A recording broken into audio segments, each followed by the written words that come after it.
everybody, and welcome back to Wolves. It's an absolute pleasure to be back here again for another one of our invitations, and it is be our last one before our monthly tournament tomorrow.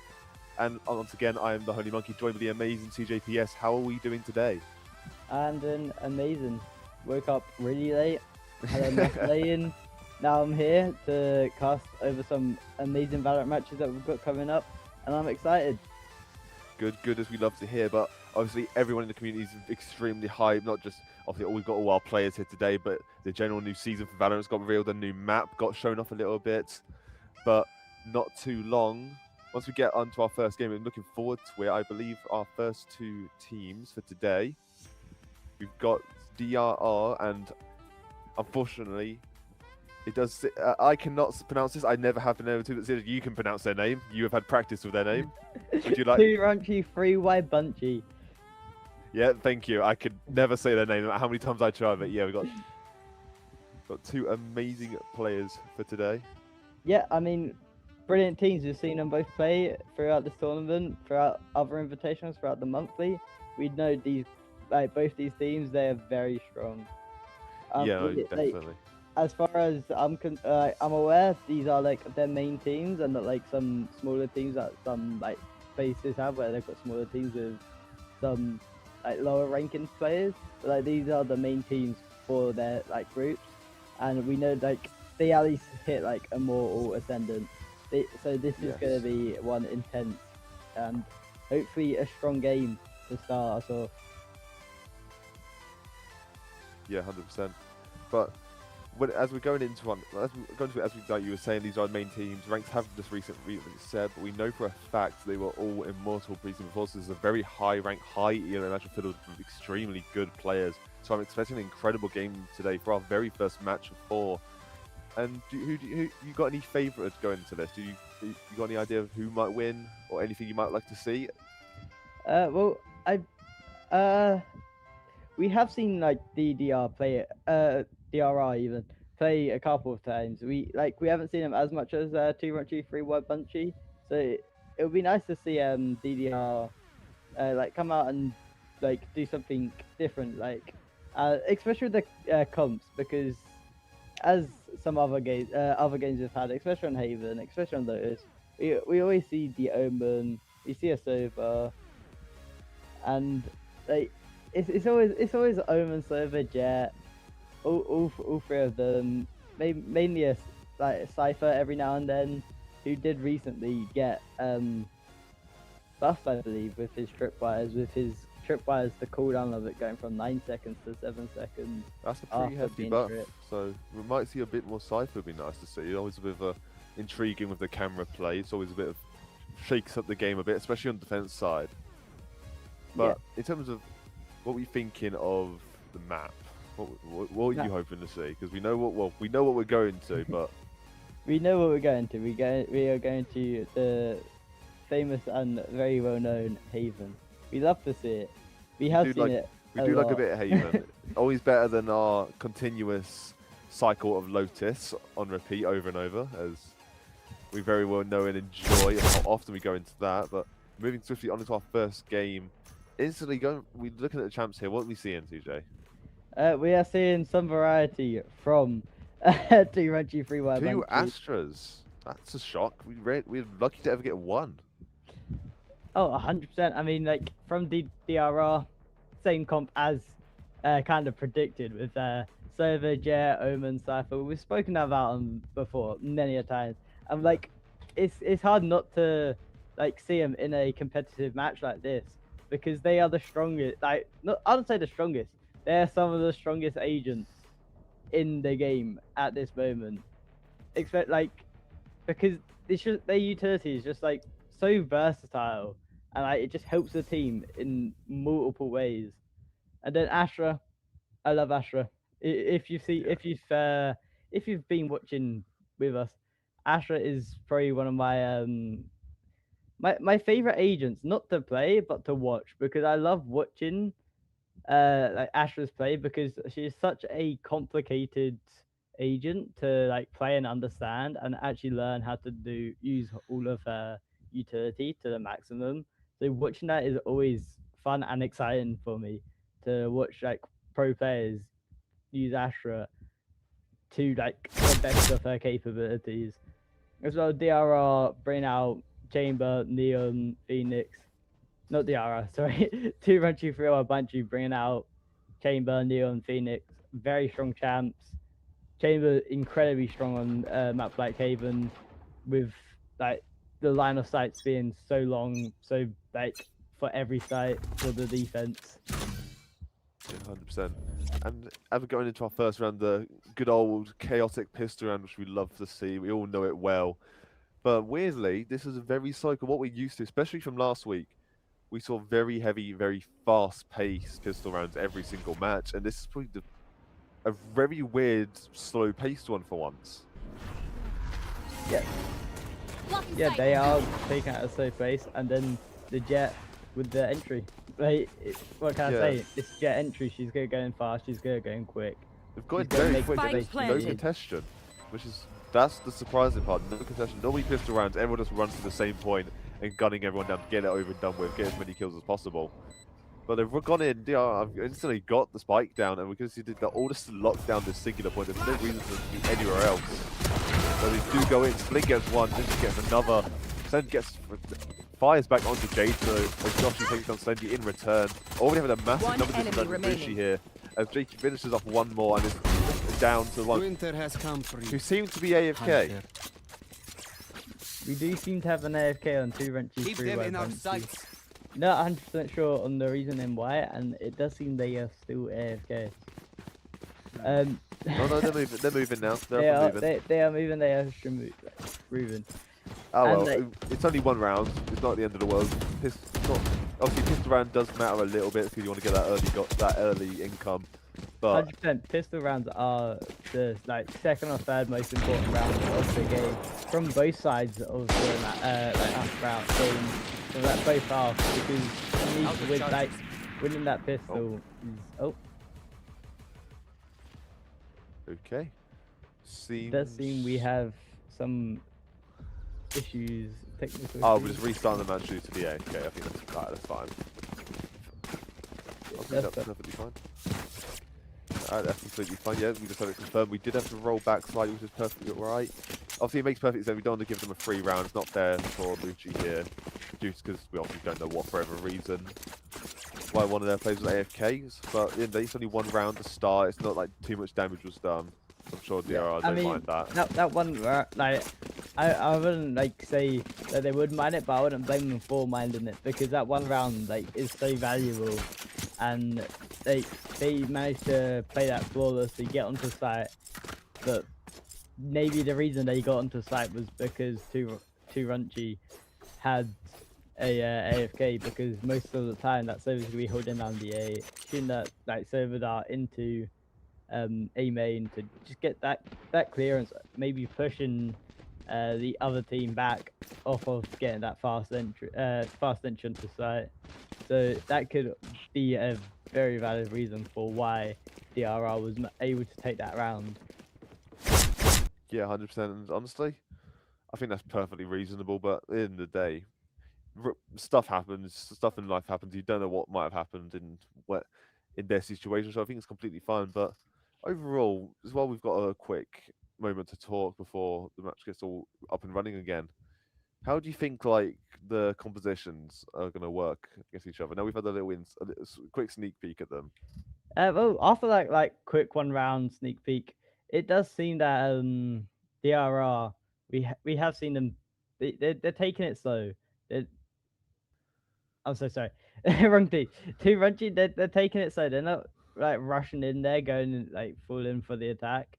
But they're taking it slow. They're taking their time. They're slowly pushing it and then taking the round after. After that slow push. I do apologize. Yeah. I am getting the team names completely wrong. Not the team names. What side they're the wrong way around. Yeah, DRR are on the attack. I do apologize.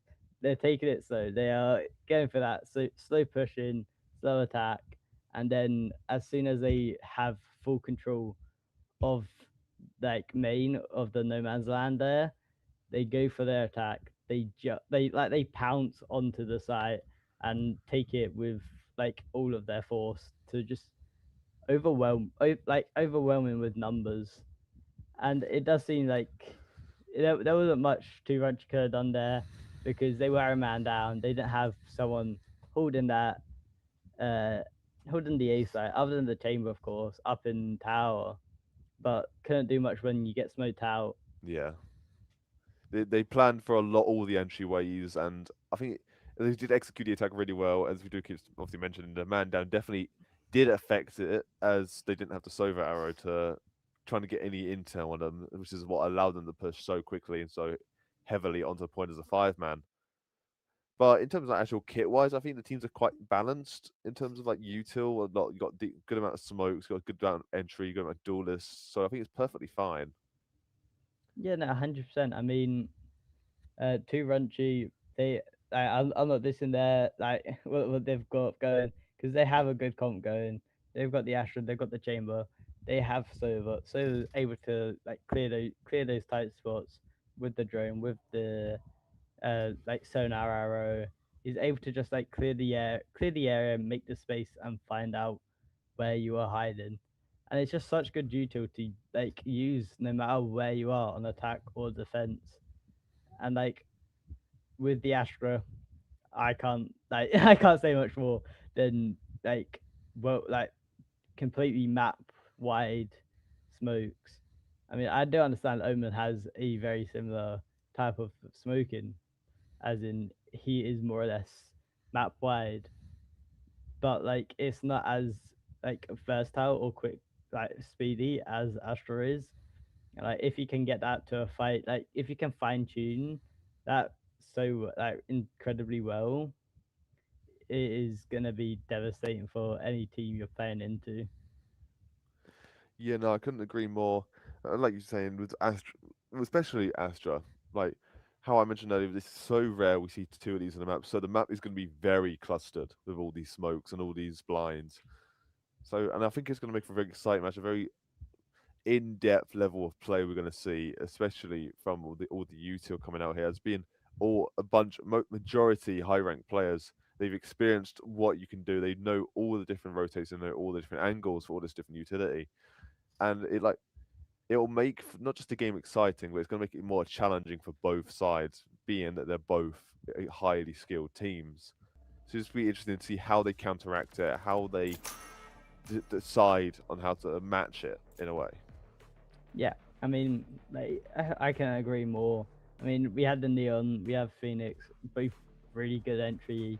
Like if Two Ranchy decide to play it, go for a slow pace push, and then as soon as they like clear the space onto main and that no man's land within the areas between like the heart like the 3/3 of the map, as long as they're able to do that, get the Sova dart in there, both the Neon and Phoenix have the mobility to get like clear the space with the flash, with Neon being able to run the wall. Neon has her dash, her slide. She's got so much utility for the attack, and like yes, she's a very attack-sided agent in my opinion. She's also incredibly strong on the defense and the retakes, because if you lose a site, she's got the wolf to like get pushed back onto site, create the pressure to push back against the opposing team, and try to fight it as best as they can to try and like just take the win, take the site back over to their hands. Yeah, 100%. Well, now we're finally getting back into the game after a quick lobby reset. We do apologise for the slight delays, but we'll get back into it very soon. As it's just a few more seconds, we'll finally get back into our pistol round. I do wonder, are they going to keep it at the same speed that they've gone for the first time round, or are they going to change up their pace and go full rush? We do see they are making their way back to A site once again, as it's looking like Bucci is very spread out though in comparison. Yeah, I mean, I wouldn't blame them for doing the same thing, going for that slow push, finding the space, and then making even more space for themselves, because it worked last time, and it most likely can work again. Oh, very nice dash by Joshy, instantly flying on the point, taking one, taking two, as now Rocky's able to get the spike down, having full control over the point. Planted. They do fire back and do take down Cypher, which is an unfortunate pick, but then again, they were the backline defense, which was perfectly fine. Rocky, though, is getting ready to hold the flank angle. Ascent is trying to make their way slowly around the point, although they managed to, unfortunately, perfect timing. Does pick the corner, hesitates to gets taken down in return, but the rest of Bucci are rushing the point. One enemy remaining. One gets taken down too. Astros gets finished off in the 1 versus 2, and does trade actually with the Omen, unfortunately. But DRR are just able to clutch out the win for the first pistol round, which is, I think, crucial for their if they want to build a lead. Yeah, I mean, it 100% is crucial. It gives them the starting lead. It gives them, I can't speak.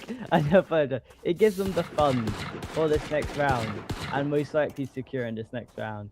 I mean, it does seem that there's nothing that 2Runchy could have done there. Like, they had Phoenix on the flank. It was a beautiful flank. But if he wasn't as slow and decided to just swing that corner, instead of being as cautious, there would have been a higher chance of them being able to grab the kill on the Astra and possibly take the round.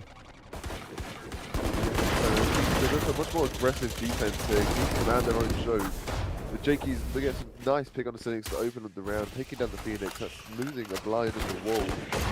Just I think it's a perfectly nice trade. As the Arbeck and Bucci are taking the lines back to the rest of the point, as the are rapidly and gradually making their way. Seems back to A side, we do have Cypher once again holding the flank. But just in case that Chamber decides they want to muck about, it seems Sitho is able to find a nice pick on the Slendy, who got a bit too cocky there and then peaked at a very unfortunate Last player angle. standing. As the rest of Bucci decide to push, the single angle Spling is ready and waiting with the Bulldog, takes down Spike two. planted. Now just left in a 5 versus 1 for the second round. And it's looking like this is going to be a very swift round where DR once again. I'd be incredibly shocked if Bucci is able to do anything. Yeah, I mean, I like the plan of 2Runchy here. They go for the more of an aggressive strat against DRR here on that round, because it was a great idea, especially when you know most likely the round is going to lost. You know that they have the upper hand on the guns and the range than you do. Yeah. So you might as well try close the space, grab as many ult orbs as you can get. With the Phoenix grabbing that ult orb, so valuable because his ult is just on such a short cooldown, and he'll have it out in maybe a round or two, as long as he's able to secure some kills and grab some more ult orbs, because they're just so valuable for him. He's got the lowest cost of ult, and it's so good and versatile for both attack and defense. Like with the Neon, like making space, like covering so much, and finding information. Like, it's just such a strong ult for such a cheap price. Yeah, definitely. And we do see him able to grab another ult orb, so getting one bit closer to that copy, which I think is crucial. It allows, like you saying, that allows you to scale, get 3 kills, and it just gives you so much information or having a safety net. DRR at rush point using all their uses to make as much space as possible. And they do get the plant down onto C. Bucci on the time. All but a nice big Chamber sitting and waiting in the smoke, taking down Joshy, instantly getting out of there with their own TP. The rest run through point, the blind does find Jato, they find Jakey, find Sling as well. Rocky gets one, finds two, but gets finished off by Ninja. And they do get themselves a point onto the board nice and early. Yeah, man, very beautiful play, very beautiful retake from 2Runchy here. I mean, we saw the Chamber sitting patiently waiting. He didn't rush, he was just calm, strategic, waiting in the smoke, got the kill, got out with his full health bar to his name. As well, Neon and Phoenix, the combined of them two, be able to push out the smokes, getting the flash, pop flash from the Phoenix, giving them the space to push out the smoke, giving them like the knowledge that either you're blinded or you could be turned around when we run out of this smoke. The Neon with the speed, just getting out of that smoke with like so much speed, just be able to retake the space, retake the site in mere seconds. And the instantly spraying through the Omen smoke, which is exactly what they want. They know people are there, so they don't mind spraying and praying and trying to find the odd pick or something. They did not find much to either. MLS is ready and waiting. The Jato is ready for them instead. Instantly takes them down, and they do get another plant. So Spike planted. DR are incredible with these attacks, getting the spike down almost instantly every single round. Maybe just trying to find somebody, trying to shoot through the Astrum smoke. Does not find much, so he gets a little bit of damage though, especially on the Omen. Nice bit of chunk guard. Nudge is sent out the zone and gets blinded, does not find out. But out comes the Phoenix Bolt. They're running in until she gets one. Rocky finishes off the clone and takes down Nudger as well. Player standing. If he gets finished off, unfortunately. But it's all fine. They do complete the sweep them back, and Joshi gets the final pick, taking down Sinks once again. And losing the ult already. Joshi has been going absolutely crazy right now. We've seen him just holding down the sites, making the entries, making the spaces. He is most likely going to be the MVP of this match, in my opinion. Just looking at the gameplay that he's shown us so far, and just the gameplay we will be seeing in the future rounds of this game. I'd also put Rocky up there as well, to be honest. Getting a lot of picks and running that crucial factor. I'd best back off that orb as well. Since that was very close to doing it again. Again, they're spraying and spraying, but not finding it as they do find it. They are able to pick up the orb once again, and it seems they're going to want to go for an A attack this time round, potentially. As they are taking a sweet time this time round. Which is very uncharacteristic of them. Normally they're rushing straight on the point, getting that plant down immediately and going for it, but they seem to have changed their mind and are waiting for somebody to make their first move on the side of defense. While they are carrying the spike, potentially still looking for B side as they're going for a bit of an off flank this time round. I mean, yeah, a large amount of the time we've seen them push A. They've gone quite slow, then go fast, as we are going to see. Here we go, speed's picking up. Then he's trying to find what they can with the shotgun. Unfortunately, Jakey takes down Jakey in return, but Rocky's there to clean up as well, leaving to the 4 versus 2. Spike down once again. That's just going into the sky, putting down more blinds. And it's a bit of a precarious situation. MLZ does not have any gun aside from their own pistol.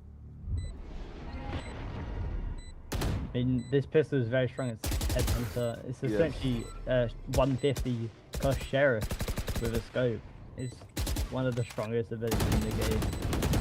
One enemy remaining. They will not find that here. Yeah, definitely. There's a nice ballback from spilling onto MLZ. Moving just nominally left. It was 4 versus 1. Spike is ticking. Oh, he heard you. And they're making a run for it as MLZ does not have much of their name. Valiant attempt to try and get a wallbang, but it's all for nothing as they do find their 4th round now. Looking very good on their attack side for DRR. Yeah, I mean, DRR have been taking these rounds without a second question or think about it.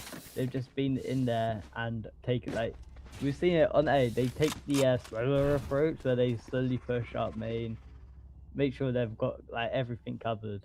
Then as soon as they get to the 2 choke points on the A, they go for the rush in. Bottom C is very different. They're running through garage, they're running onto site as fast as possible, which I can't blame them. It's a long angle. Getting going in there fast, you need that speed, especially against the chamber. Sledgy finds one, waiting ready, does find one. And somehow finds 2 at the very last second, just before he gets taken down himself. Surviving on 17 HP. What a nice little cheeky play. Hiding in the corner from Slendy. As the rest of the are rotating, see if they wanted to potentially go for the long flank on C site, which I think is perfectly fine. No, yeah, they're going for a long flank. They're going to be met with a neon once again, though. She is holding the door itself.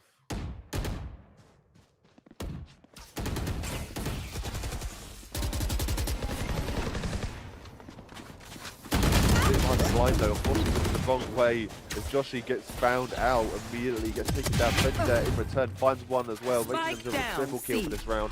Bring him to a 2 versus 2, the most easiest round we've had so far this game. Spike does go down. MLZ does have an op, and no doubt they saved this entire time to pick this up. But no doubt they are One feeling enemy confident with it. remaining. But Rocky takes down Nanja, and it's an amazing opening pick for them. As the spike is still ticking gradually down as the op is sitting readily in the smoke and waiting. But both sides of the DRR are ready when Rocky spots him first, takes him down with a Vandal. That's another clean round win for DRR. Yeah, I mean, I'm honestly surprised Renchi were able to take that one round on the C side. We do seem to be getting a timeout, I believe, from the defenders to Renchi. I mean, like I was saying earlier, I was surprised that they were able to get that first round off with the retake on C, because C on Haven is one of the hardest sites to retake, in my opinion. In that, like, just in Valorant, full stop. It's such a strong lockdown site that you can just lock down and secure the round for it. And then taking that first round was really impressive and shocking to me. Like, as we've seen from like time to time, they had 5 people last time, and every other time they've had like 3 or 4, 2 or 3 people to go off and try to take that site.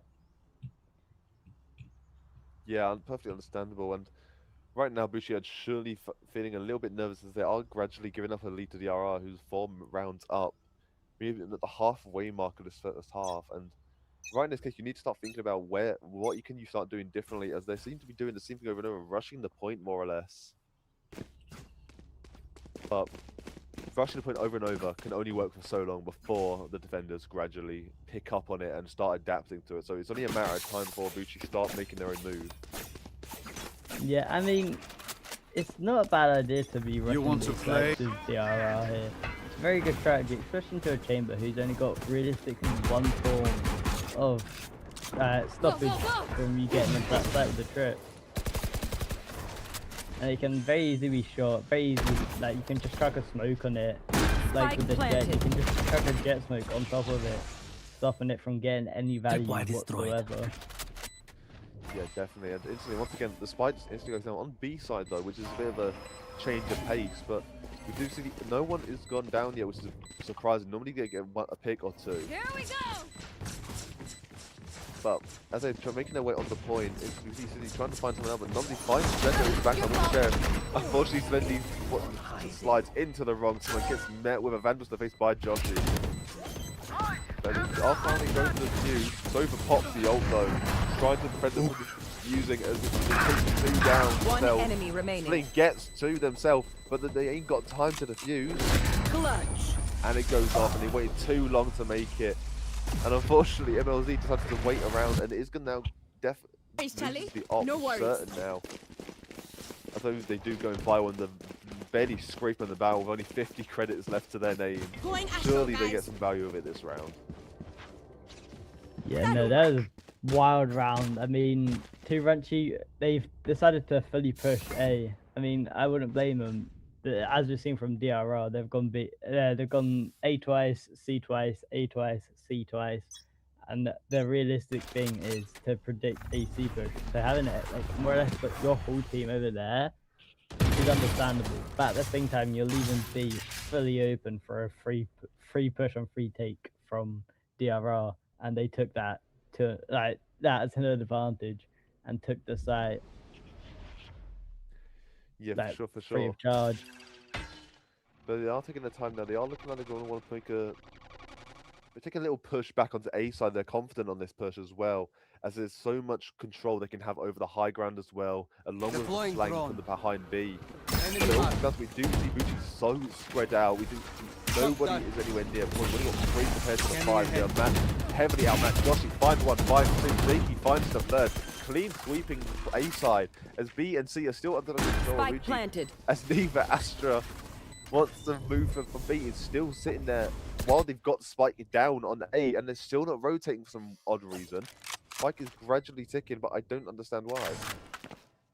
I mean, we have seen a couple of times where 1 or 2 odd players from DRR have gone for a flank, kind of flank and push, get that pressure onto the back of Renchi, and have get the reverse pressure onto them as they're trying to retake the site, push and retake the site. and like DRR have just gone for a flank just to put pressure on, like more or less sandwich them, at making Oh Too bloody hell! They could empty. not have cut that any closer. They're sitting right on the edge. It seems they were just giving up and just saving their money, saving the coin, and I think that's perfectly fine. I don't blame them for wanting to save their credits here, as the rest of them aren't exactly looking very too worth aware. As they're all, yeah, we can literally see Checking the 20 for situation. one has got 0 credits to their name, having to spend it all on the Guardian now. As time is going on, there is not much that we can do. I mean, No, right there- now, currently, the lack of credit means the lack of gunplay, and with how much control DRR are having on these points, it's so difficult to push them. But especially if they don't make these rotate soon enough, the second they knew they were attacking, they should have moved from C and B. But they chose to wait until after their team was wiped and after the spike was already almost halfway gone. Yeah, I mean, no much that they could have done Scanning ahead. yet again. Shot down. Oh, nice. That's what you like to see. Last player standing. LZ does Spike find Rocky down as well, A. and that just gets Joshi as well, as they do take over MLZ. I think this is a 4 versus 1 for Bucci for once, as they are actually grouped up together. Numsy, though, is ready for the flank and waiting. Makes a move, but does get caught out. That goes 1, making it a 3 versus 1, making it a little bit more even. It may be even, but he's got 52 seconds left to either get 3 kills, grab the spike, and he doesn't have time to rotate, so he'd have to plant it with the fear of there being like 3, 2, or 1 extra person to face. So he kind of has to go for a triple kill here, Cage or triggered. just go for a Cage save. triggered. Okay, and But going he for, does have going for to- the double 30 blind, seconds though. left. Running through, gets 1, One enemy remaining. finds Three 2, of making it a 5. triple. Can we get the clutch here? Oh no, Ooh. Holt peeks, looks at the wrong corner at the wrong time. What an incredible play though from Spling, taking on the 1 versus 4 almost and barely not clutching it out though. Little impressive performance though coming out from them. They do finally get another round under the belt. 7-2, we are gradually approaching the end of this half. But the problem is, there's such a lead now. If they don't break apart this lead and try and get to a bit closer to even before going to second half, it is going to be way more difficult for them. Yeah, I mean, 100%, because getting to that second half in like several rounds down, Okay. having the enemy that much closer to victory is like kind of stressful, because you're like, Revealing we've got to win area. these rounds, or we're gonna just like completely lose. And you need to keep the momentum and like the energy throughout the game, and not just waste it on a couple of rounds. I mean, we saw a beautiful play from Ninja. Just keep that site on lockdown, playing around the box in the center, and just playing around that, finding the picks, and getting the securing the round for the team. Yeah, definitely. As we do see, yeah, I wanted to go for a bit of a rotation, potentially pushing B. We are using the Sova drone to go find someone as it gets taken down. We do have Numsy though waiting on the flank in case he decides to push C though. Ready and waiting with Need the that back. tripwire as they do know the Cypher had set it up preemptively. But surely they understand this right there. We do see Slendy being a bit of a rat though with the judge sitting behind the door. And I've got a bad idea that this is going to work. Going for a bit of a flank. Unfortunately, Domsy Spike catches them, down, picks them C. off. And they might get a sling though. No, they do not slip. There we go. Slendy does find need Josh just behind the concealment. door, but they do trade them lives onto from Jato. 30 An seconds left. unfortunate pick. Brings that to a 3 versus I 4, know only 20 seconds exactly left. where It's you very are. slow paced round. Once. Careful now. Gets found out by the arrow. And just trying to get himself up a little bit. He gets caught with the U2 out, but nobody's none the wiser. 10 seconds Are left. getting this as they get the spike Spike down. planted. And then One he enemy finds one, remaining. finds another, finds 2, and that's a very swift round gone for them and the defuse. Okay, they're gradually building their way back up. They are bringing this back, and it does seem like they will. They found the motion. They found how to shut down DRR and their pushes. They're keeping that momentum going. It seems so far, and I mean, it's a beautiful round, right? Chinex.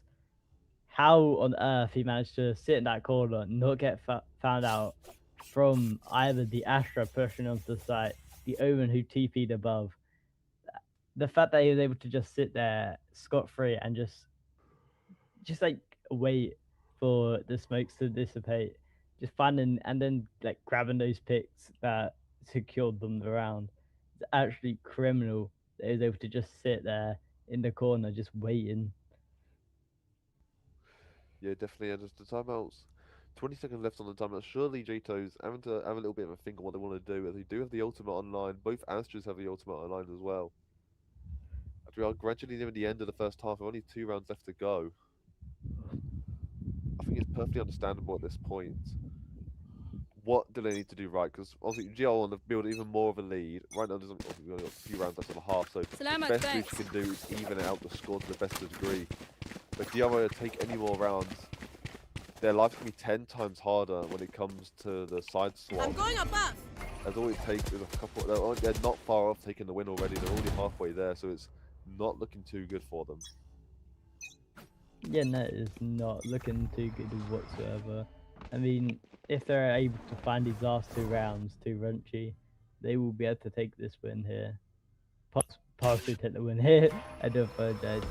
It will put them in such a like larger lead than they would have as we have the fast push onto C, which we've seen time and time Spike again planted. from DRR. Just securing that site. Yeah, Flawlessly. Yeah, definitely. This is exactly how they love to play. They do get the spike down at last. You want to Your fight it? over. So You're dead. but out comes the Astral Wall. They do find Jito, finds Slendy. They do find take out Obscuring Phoenix's ult, vision. Nancy finds Yoshi, and MLZ finds Jito. Rocky gets taken out by Numsy. It is just down to 2 One versus 3, enemy so 2 remaining. versus 2, 2 versus 1. Jake is on a rampage. MLZ just currently sitting there right next to him, not having none of the wires of where they are, and gets jump scared by Jakey as they walk out of the smoke, taking another round with DRR. Last round before the Yeah, I mean, switch. it was a brilliant attempt from Too Runchy there. I saw the vision and I saw it happen, like being fulfilled. Unfortunately, DRR, there's just so much happening. We had Astra smokes, we had Astra wall coming out, we had Phoenix all coming out. We like it was just all hands on deck, everything going. They left all like their whole hand in that one push, and it does leave them like left for nothing for this next round. And even DRI are in much better position to take this last round of the half. Yeah, certainly. This is what matters. I'm sure DR want to get another round on their belt so they get ever so close to victory instead. Two still have the Omen online. Josh goes in with a knife. Rocky and Jito find 1 and 2. Take it down, take it think. Numpty finds the Jake and Jito trades them with him. Being a 4 versus 2 now, with just Nunja left. Sitting inside the Spike Omen smoke. planted. As it does dissipate, they do get the spike down. Jito is able to TP out though. And Josh is sitting there behind the wall, ready with the knives. So unfortunately, he's kind of getting pinch maneuvered by by both sides of Bucci. And MLZ finally does put the cycle trap. He only goes for it though. Unfortunately, Nunja catches Josh off guard, instantly rushes them down. Sometimes going out trying to just cut them off the middle, any kid down. One MLZ enemy does remaining. find one, gets wall bang by Sling though. As we guess finds No one's another been for the interrogated. double kill at the end. And that is the end of the first half of our first game. 9-3 for DRR. Switching sides. Yeah, 100%. I mean, I know we said both these teams are very strong, which they are. They are still very strong. And we have seen players come back from crazy comebacks time and time again. As we know, some teams are stronger on the attack than the defense. Especially not just teams as itself, but the team comps are also just stronger, sometimes stronger on the attack.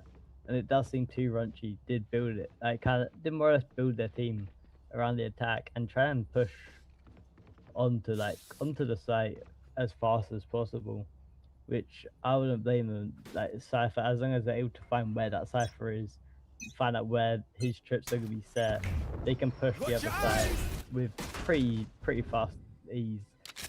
Like, as long as they're able to do that, they should be able to bring back and take these rounds the rounds that they lost. Yes, certainly. As DR have set up quite heavily more leaning towards B and A side with no one really sitting C. It's only Spring anywhere close, but does hear the user getting used, so they know they're pushing C side. And we do see the rest of DRR all rapidly turning around and making their way there. The spike is getting uncontested, Spike and it planted. is down by Bucci. Gotta go. It's finally able to get it down as they are just fully locking the site down. There's no way to get on top of it. We do see that DRR are moving their way through the doorway, sorry. As it seems they are just getting ready to go for their retake as they pop in all the util, getting locations on number 2. A little bit of damage goes down by nice pick from Josh, he takes that one, but Sink fires back on 3. Last player Sink gets standing. another, and Trippica, and it's all over already, and now it's more like a traditional pistol round with guns ablazing. And the first round goes over Take to a breath Bucci now. of the second half. Release the tension. Yeah, I mean, two runs Let's played go. that really well. They played it really slow. They knew where the Cypher was, but still committed to the site, knowing that the Cypher isn't going to be running Up I any go. trips on this. On the first round, it's very rare to see a Cypher with Right multiple there. trips. So having like them all push that site together as a team is like causing, even if there was a trip there, causing one of the trips to be triggered. And most likely having the Neon running from behind, clearing the site, finding the space, and taking the kills. Yeah, And 100%. MOZ, Outlaw, crazy shot, off onto the jet, already finding the first pick of the round. Yeah, taking down a defender that early on is a bit crucial when he does the outbound. Does miss both shots, gets taken down by Jakey. Trying to go for a cheeky wall and just the corner gets taken down by Rocky. Yeah, now Mako is very Rocky defender. He does pick down another. The defenders have become the attackers, rapidly making their way into the attacker spawn. Unfortunately, they get caught out. Sinners comes out, goes fine. Zato. As they are making their way to the point, it seems Nudge is going to get another uncontested spike down. Yeah, I mean, beautiful push from Spike DRL planted. there. I must wait a Even, moment. like, I don't blame them for going for that because B is very, very short. Probably the shortest out of all like the mains to push up, and using that pressure with their guns, with the pistols onto like someone holding an outlaw or a garden is very short. Last player standing. And unfortunately, Phoenix does find a nice triple kill, finishing off the rest of the RR. It seems like Bucci are looking very confident on their attacking side now, much more unified and in general actually able to feel that they can play the game now once they're on the attacker side. Yeah, I mean, beautiful play from Two Runchy. They managed to find the first pick. They did kind of get crushed by a DRR on that push through window because it's 4 people. Unless you're running like an Odin or an Ares, there's not much you can really do there when the 4 people like stacked on top of each other. Not fully stacked, but like staggered a bit to keep them not like stacked so you don't get clatted all the way, but push just slightly away from each other, so to avoid the collateral from happening, and managing to push out, find the kills, take the guns, and I mean we did see. I do not remember who, but it was someone from Turanchi. As both of them rotating, we saw one of them go into window, managed to find the pick, and they managed to secure the round off of that, while the whole of DRR was sitting in window. They managed to plant on C, get the free ult charge, as well as find the round. Yeah, 100%. We do see that we do have a slight pause here going on. Not too sure what's going on right now, but it's perfectly fine. We'll be getting back with you very shortly. But right now, DRR are looking a bit shaky on their defense as opposed to their attacking side, as they're so used. As obviously, we did see they had a really good counter attack, rushing into the attacker's spawn, and actually were looking good to win that round. But leaving the remaining attackers alive and allowing them to plant the spike, put the control back in their hands. So it seems they're a bit clueless on how to truly defend their sites.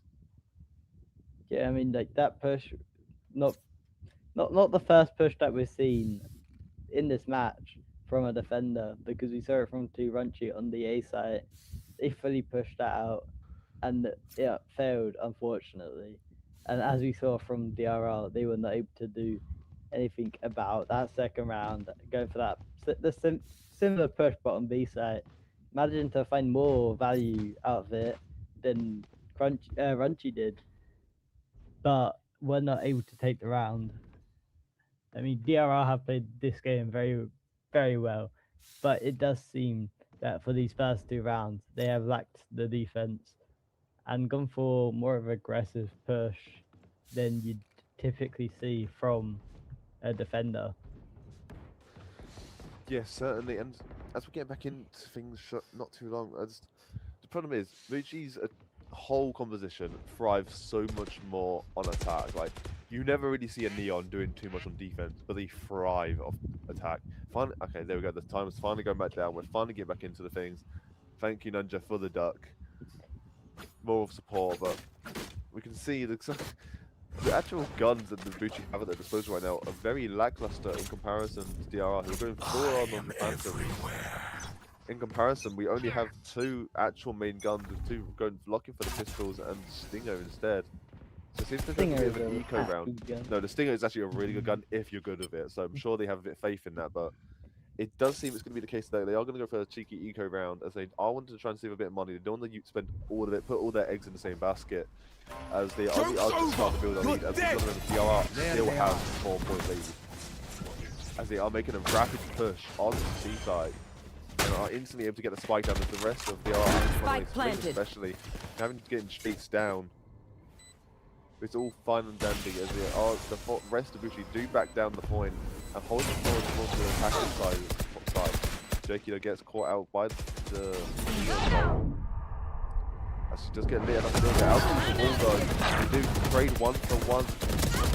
It does find Ninja. Rocky finds Lendy. Spling is going on the rampage, takes down 2, takes down MLZ and Nomzy in return, and takes down the point, bringing them to 10 points on the scoreboard, and is looking a bit dire as every round counts now for Bucci, as we only need 3 more for DRR to take the win today. I'll make them remember. I mean, I can't say that you're wrong there, because you're completely correct. DRR are 3 wins off of 3 wins of a round off of taking the game with them today. While 2 eventually have to win, not just 5 to tie it up, but an additional 3 to take the win like flawlessly, which is an incredible amount of rounds that they need to take it. I mean, I don't blame them for going for the eco last round. Very good choice. They managed to find a couple of picks here and there, which boosted their eco a little bit, giving them the guns for this next round to try and push back.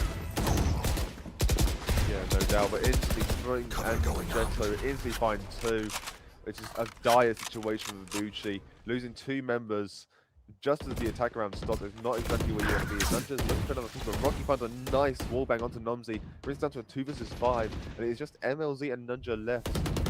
Bucci trying to find their way back into this, as it's starting to look dire, and it's looking like the score's going to be moving up to 11 points to DRR. But no, Ninja says otherwise, does take down Jakey.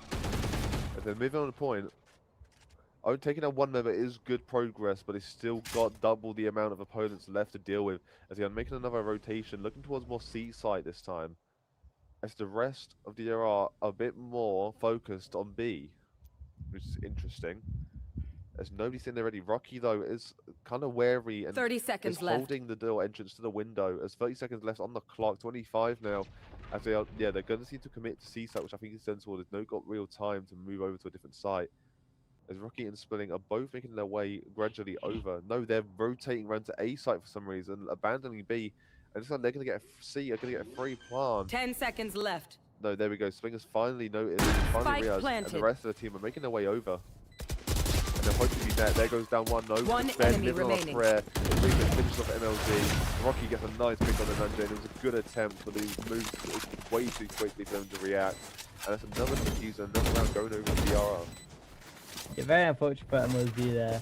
I mean, MLZ, he tried to push up. He tried to, try and shut down the, rotate happening from the defender spawn. My ultimate is ready.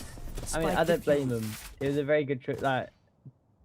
Wasn't the worst choice, wasn't the best choice, because they were caught out by DRR, by Zeppelin. Yeah.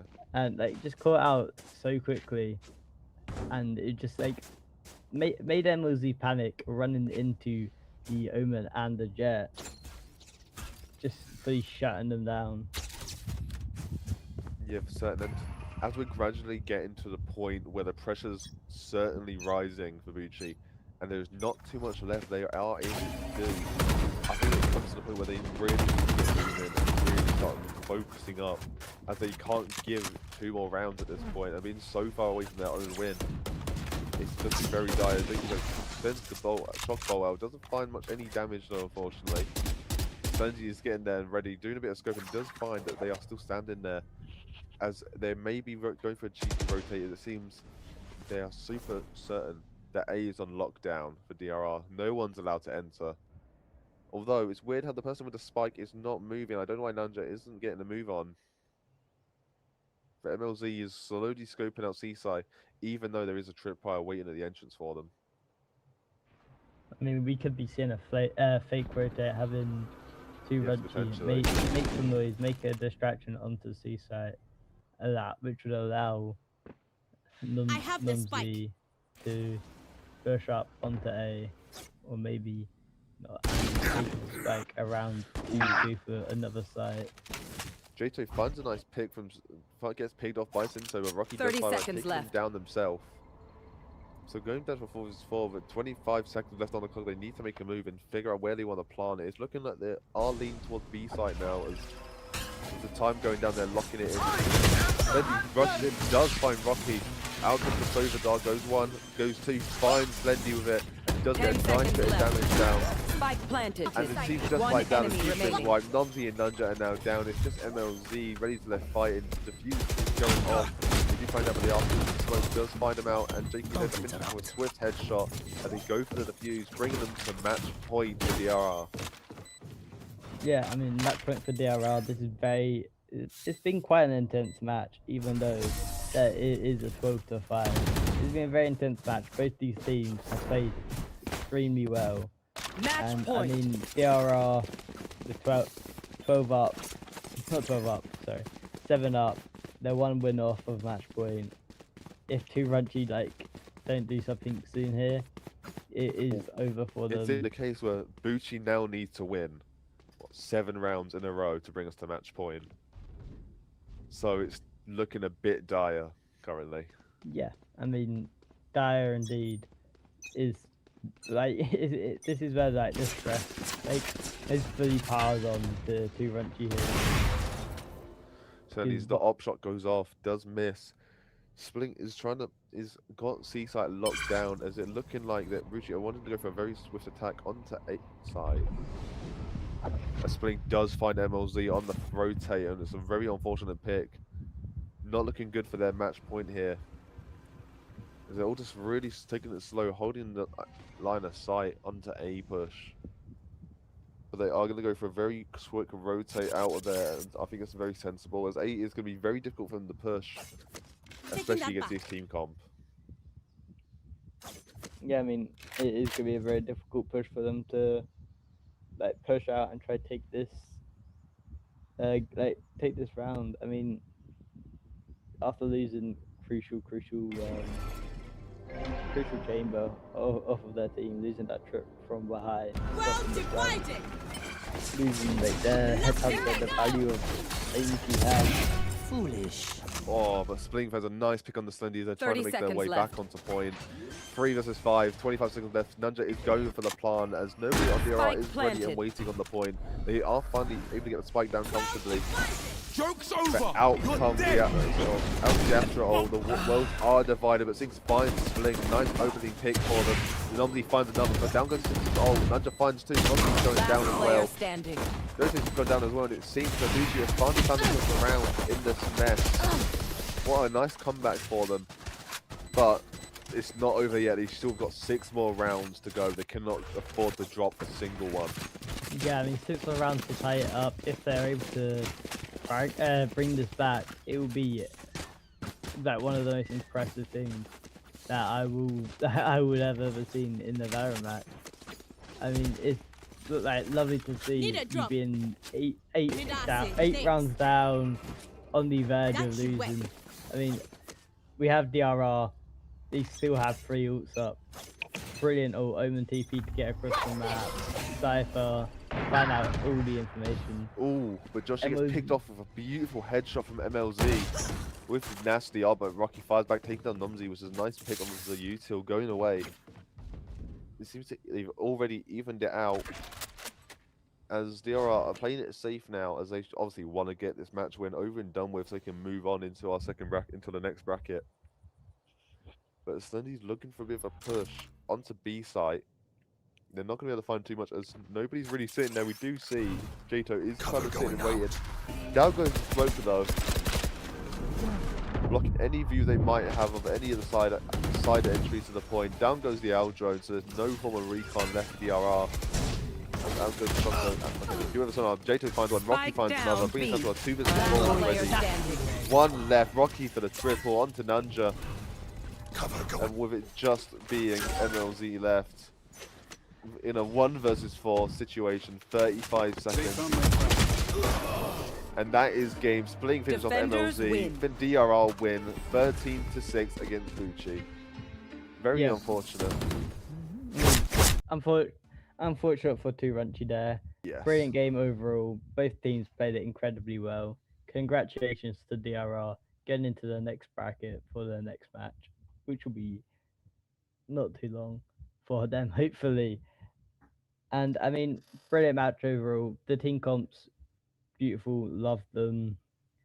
And like, it's brilliant team comps, but I mean, gunplay and like team play is all needed to take these wins as well. It might have not been a favored map for Turanchi there. It might like because some player like it's all about the map, the team comp, and like everything else. Then again, it's all you can't forget the mental warfare. As obviously getting such a nasty lead brought upon you, like DRR did just then. It surely does take effect on your mental state. It's definitely going to make you play a little bit worse when you're under pressure, and especially in a tournament bracket where in the first round, obviously when you lose, you're out. There's no redemption coming in from here. So that unfortunately is it for Bucci for today, for this week. And it's going to be interesting to see DRR as they go into the next match. Very good luck to them, as they did play incredibly well in their first, and they did give us a nice opening banger to start the day off. Yeah, I mean 100%. Is banger to start the day off, and hopefully we continue having more bangers throughout the day. And I believe we will be going for a break very shortly. We'll see you in a bit. Yeah, we've got some nice stats going here, though, coming out from the game, which would be really interesting to see. It'd be nice to kind of get us a little bit of a comparison between the players and the teams, as that's all what it comes down to. We want to see who out of the DRR, who would you say was your MVP? Because we said quite early on that you had a bit of a theory of who your MVP was, but who would you give it to now? I mean, after watching that whole thing, like it's hard to say because all of them played really well from both teams. Like probably Jakey. Jakey played it very well for DRR. Is very like, well played. I Here we mean, are, nice stats, and it seems in general stats the MVP is going over to Spling, which honestly is really well deserved. Spling played incredible that game. yeah, I mean, brilliant play. 19 and 9. I can't blame him. He played the sites really well. It was a bit different to most Cypher setups. Not that I normally see, but like that I normally have like coming out from players like Cypher, where they more or less like sit down and bunker the site completely, making sure no one enters. But like they played it more like Very laid back. aggressive as well. Uh, At yeah, times, they- Spling was moving really deadly between the sides. And like you were saying, Spling normally Cypher's more of a, like you said, more of a bunkery type play style, as their kit is very defense heavy. You got the tripwires, you got the camera. It's your typical lock down the site kit.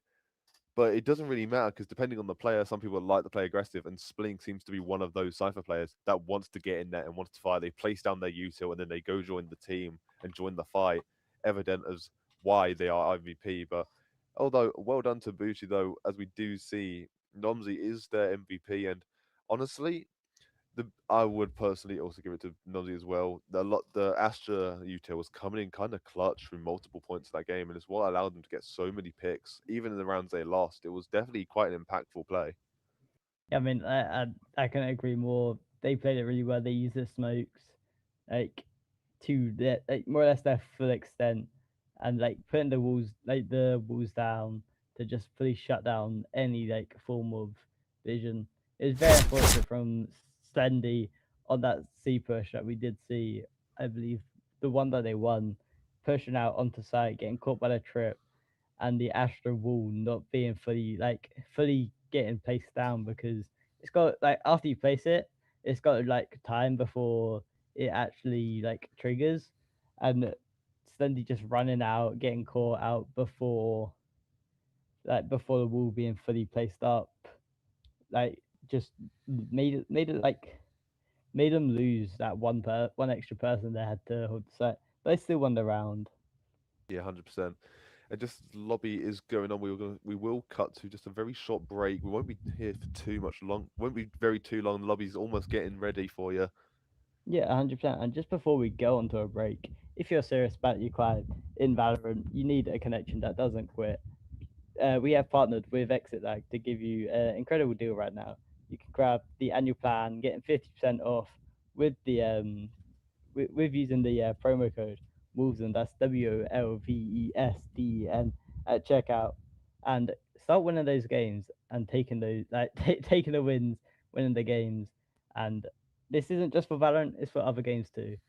But we'll be right back after a short break. I was fine when you held my hand. I was fine when you pulled me down. You said the stars would answer. You said our prayers were written down. I was fine when you pulled me in. We were forced to be human. And then the world came after. And I had never questioned it. And they said it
Hello everybody, and welcome back from our short little break. Hope you're all doing well after that absolute banger of a first match, and no doubt the next one's going to be just as good. Are we looking forward to it, CJ? I am indeed. I mean, we have Team Phoenix Valorant, which quite a mouthful to say. especially in quick precision. Team Phoenix Valorant, just Phoenix against the one Turkey. I mean, will the Turkeys get cooked by the Phoenix? Yes, we've got two different level of birds here in the hierarchy right now. We've got the bottom and the top. But it'll be interesting to see, as obviously one Turkey just come off of a nice win against Creep Esport for 13 for 10, which is not too bad, not too shabby. Decent win. It went like eventually one-sided, so it'll be interesting to see how they do against Phoenix Valorant here today. But the real question is, do you think we're going to see any shake-up from what we've just seen today? Like in terms of map, well, the map pick is what we're looking at as Sen. What are we thinking, like going into this? Brilliant map. Love to see it. Gonna see a Killjoy. You reckon we'll see a Killjoy? I mean, we are not seeing a Killjoy. The One-Eye Turkey are already very confident in what they wanted to lock, and we've seen a very similar composition to what we've just seen, which I'm all for. I like it. And then on the other side, also very similar. I'd be very disappointed if they do not lock Phoenix right now. Come on, please lock Phoenix. Come on, you got to live up to your name. Team Phoenix. Like, surely you've got to lock Phoenix. Team Phoenix need to have their Phoenix, bro. Exactly. I mean, pretty much standard. I'm surprised. I'm surprised we haven't. There isn't a Killjoy lock-in yet. Probably not going to be, because Ascent Killjoy is like the queen of Ascent, in my opinion. She's got such strong lockdown, especially with the buff that she got recently, making a turret shoot faster. Oh, okay. Nano Swarm lasting 1 more second, and her alarm bot having more movement speed. I love the fact that they buffed her alarm bot, because that's a nice thing. Very pretty weak alarm bot, and it wasn't always like jumping onto the person. And the last person from Turkey unsure of what to go here, and the Jet. I mean, very similar comps. The only difference being the Sentinels. I mean, both Sentinels very strong. Cypher very strong. Vise very strong. I mean, 100%. They've got both sides have got very confident, very consistent team comps. And the Vice, weirdly, I do like seeing a Vice. They're not too commonly played, but they're still quite enough. They're nice, refreshing, a bit of an interesting kit spell with the lockdown of the primary weapons. So I'm all for it. Obviously, they have gone with quite a lot of classic picks as well, like the Omen, the Phoenix. Both sides of looking very similar compositions, aside from the 1 or 2. So I think it'll be a good match. Do you have a favorite going to this match? Into this one, do you got a prediction? not really, because because of the great rank reset that we are unaware of the ranks from both of these teams, and we have not seen them play in any of these Wolselden tournaments that we've had. So it is going to be something fresh, something new. I mean, other than the teams, of course, being essentially replicas other than the Sentinels. There's going to be something fresh, something new, some good energy coming off of these teams. Yeah, 100%. And it's going to be interesting to see, as we do here, the NC picking up the ultimate orb, they're going to want to try and get that little bit of advantage, as it does seem they wanted to push B. Going through mid, though, maybe looking towards A side. So it's not going to be looking too bad. But they're gradually making it very slow once again. But they seem to go in full sent onto B, though, all combining from mid, from the left, all going for it straight onwards. As Natsu here isn't able to find too much with the pistol, trying to get an early pick, but they aren't completely just shooting blind fish into a barrel. As they do get the plant, as Yamura does find it nice and early.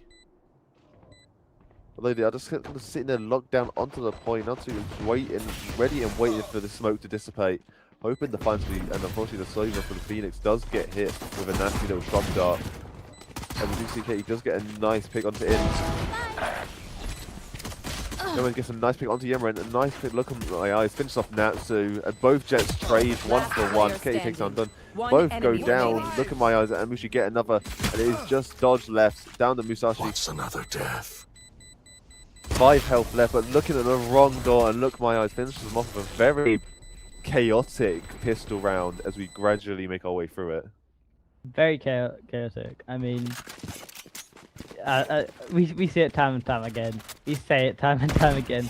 Pistol rounds are always chaotic and always will be chaotic, regardless of any changes in a game like Valorant. Valorant CS, it's always gonna be chaotic on that very first pistol round, because no one's got money. You've all got pistols, which are you need to get rather close to actually do some major damage. I mean, as we saw, that's the reason why I don't like really playing Vi as much, because her wall, you can bait it out as well. It doesn't last for as long as you'd expect, other than like things like Sage wall, where it lasts incredibly long, and you need to hit quite a lot for it to actually fall. Yeah, 100%. And we do see Dosa gets a nice opening pick onto Turkey's Phoenix, which is exactly what we'd like to see. As Yaman isn't able to get anything as they do find the Cypher trigger. But as we're gradually moving around, they are making a very quick rotate onto A side as down goes the Sonar Arrow. Sorry, Shock Arrow. Sonar Arrow coming back in return though. We do see Musashi is sitting above them all, takes down one. We do find Jet taking down Kelly as well. Yimmerin takes down Natsu in return, brings us down to a 2 versus 4, and the spike has gone down once more. Dosa's gradually trying to make their way and rotate around to the point. We do see Jet coming in with the Outlaw, ready to hold the high ground, maybe hold the left. And we just see Int holding the back flank, which it seems where Phoenix are wanting to push from.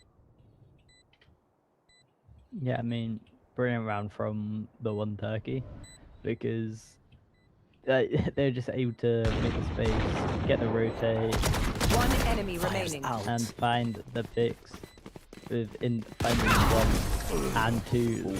The last two picks of the flank coming from Phoenix.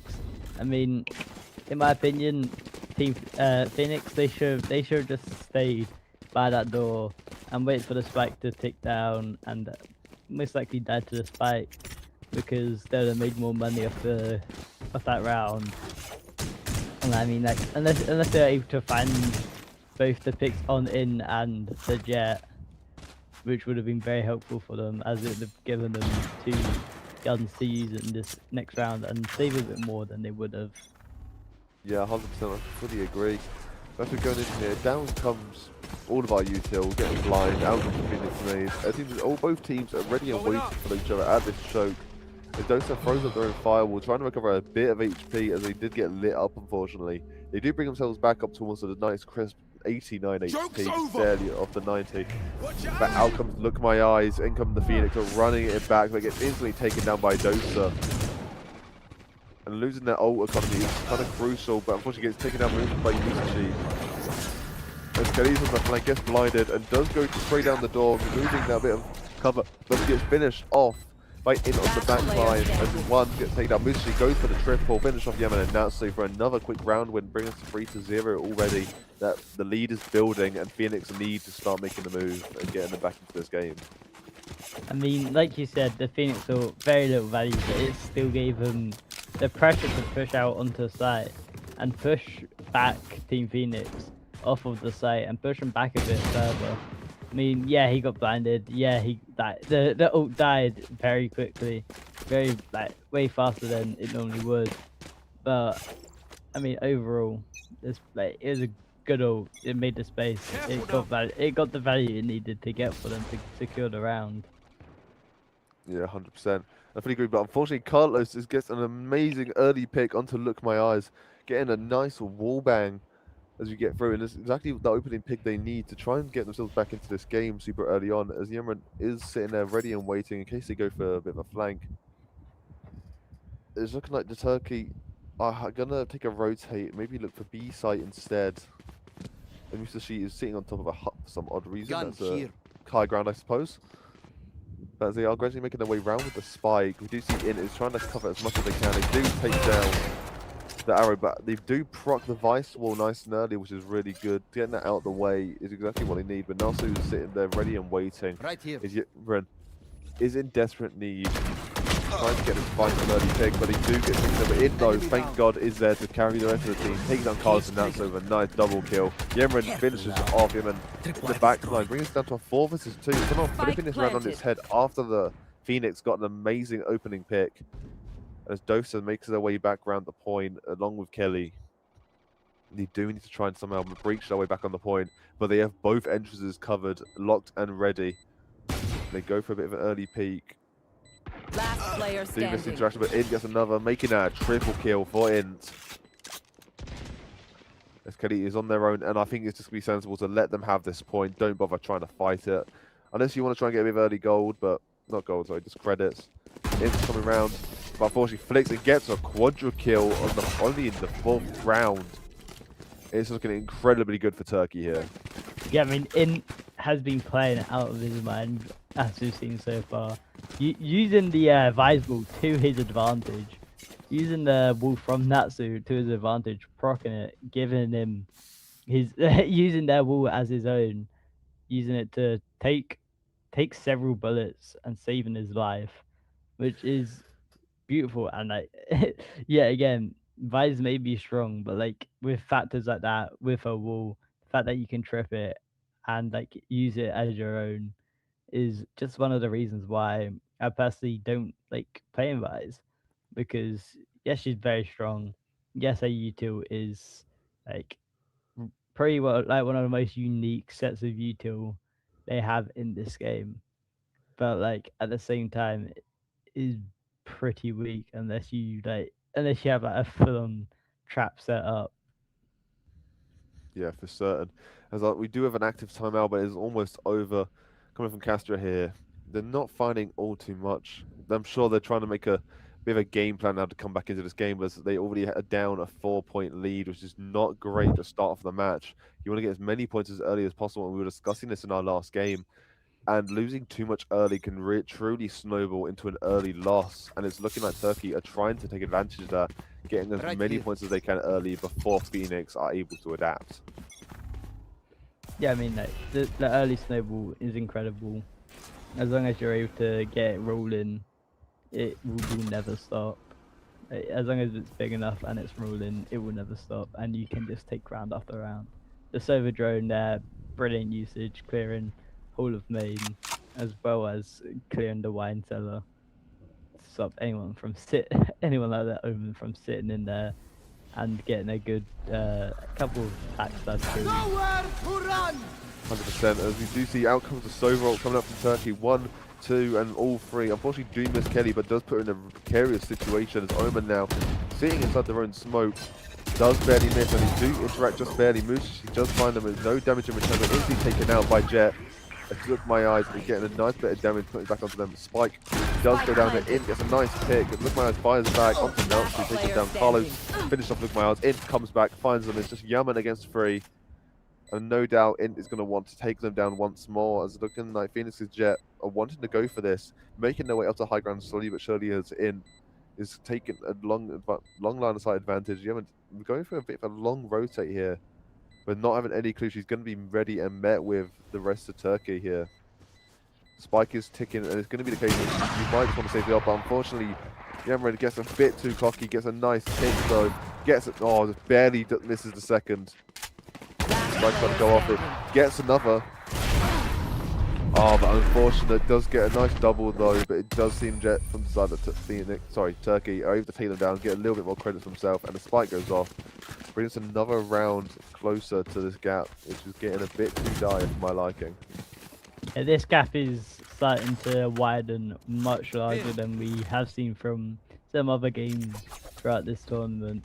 And it is incredible how fast Turkey have been able to just shut down everything Phoenix has tried to defend.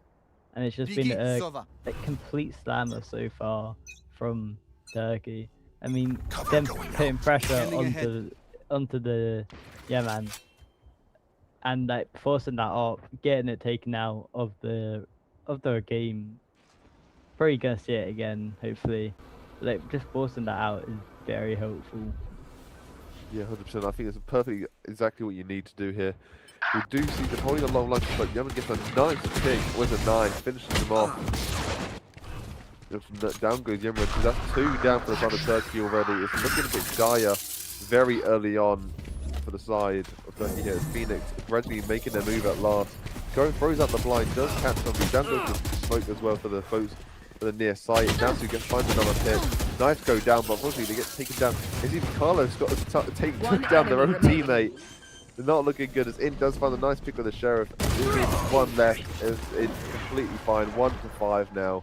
Nazi finishes off Musashi and he finally gets himself a point on the board only 6 rounds into the first half. Incredible round coming from Phoenix there. Especially as they were on a save round for holding pistols alone. Managing to take out Turkey, managed to try and crush that Econ nice and early. Wasn't crushed enough, allowing Turkey to still fall by for this upcoming round. Being a clash between two teams that have fully bought into the guns, fully bought into the shields, and it should be one of the more even matches that we'll see. Especially the fact that Phoenix has got 3 ults up and ready to use. Yeah, 100%. And honestly, I couldn't agree more as we're looking to go into this next round and it seems to go for a similar strat. Out comes the blind and nice peek from Kelly, taking down Jet. And Mishi fires back. It is getting finished off by Dosa. Down comes the Sova ult, does miss one. Fires again, does miss another, and misses all 3 as running it back is still active as they're making the way. Once it gets finished off by Dosa, but it makes enough time for Turkey to get the spike down. So Dosa now is left in a bit of a precarious situation where they could potentially pop their ult, but Yemen gets finished off by Yaman. And being 4 versus 2 is looking a bit iffy right now. Last player standing. And they peek, and just a slight crack in the smoke is enough for Carlos to finish on Musashi. I'm going to go for a peek, and that is it. Look, my eyes gets taken down again, and that's another round with Phoenix. And this is what I'm talking about. They're finally getting their footing and finally getting themselves some points on the board. Yeah, I mean, brilliant round from Phoenix. Unfortunately, DOS. Well, why do we need to be shooting the bodies?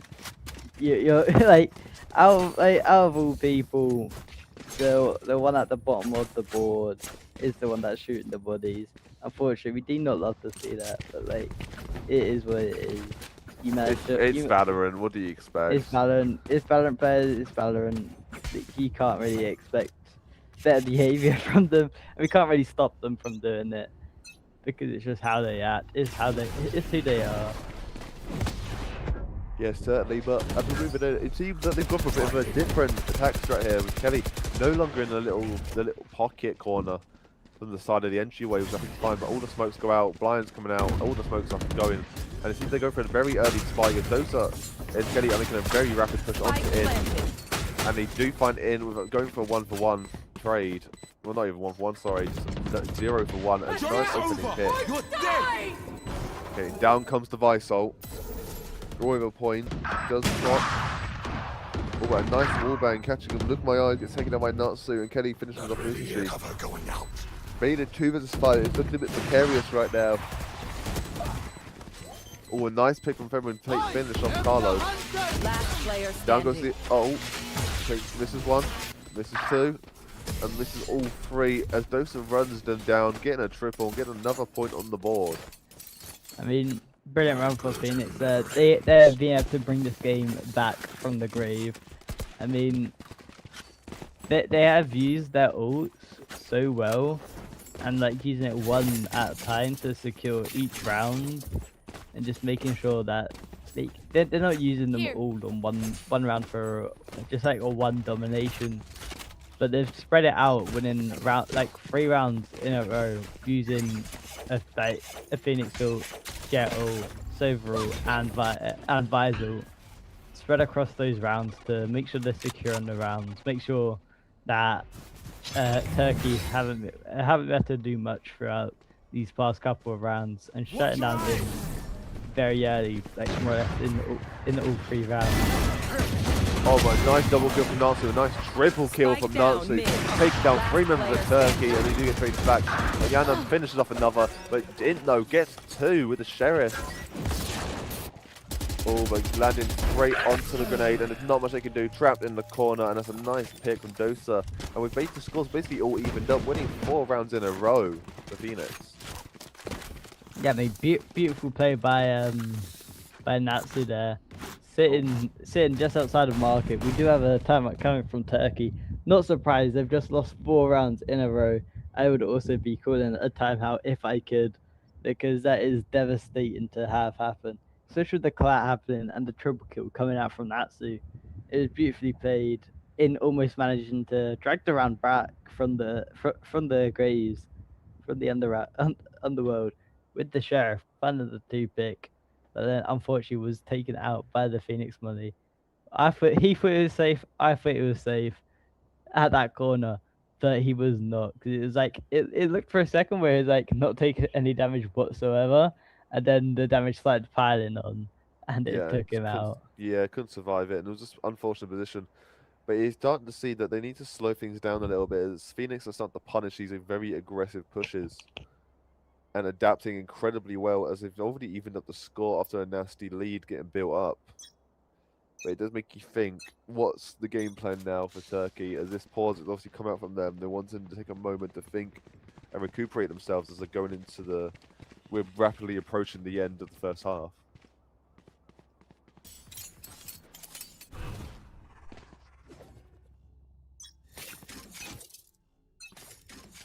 Cover going out. Move in, they're going out comes the blind near sight, but it's not going to find anyone, unfortunately.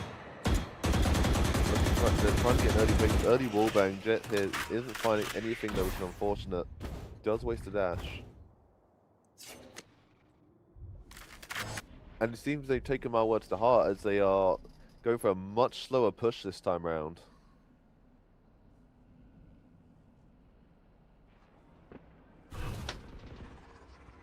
Dosa does find in early, which is really unfortunate. And look, it does go for the quick capture of. As they seem to have not left, they've left A a bit unattended for once, as Natsu seems to be on their own right now, on point itself. As they take down Jet, take down another onto Musashi. Blind goes down, he's trying to cover. Gets a triple onto Lookmire, another quadra for Natsu. Looking like an absolute demon, as the score is all tied up already, 5-5. Natsu has been an absolute demon in these past couple of rounds, finding several like multi kills back to back. I mean, it's been beautiful. Unfortunately, I was fearing a bit for Natsu's life there after he got blinded, because I was like, that blinded. How did that blind? Because it just didn't look. It looked like Natsu was like perfectly safe behind the wall, but he was not. Got caught by the flash, but still managed to find a quadra kill, catching two coming into tree and the 2 coming into sight.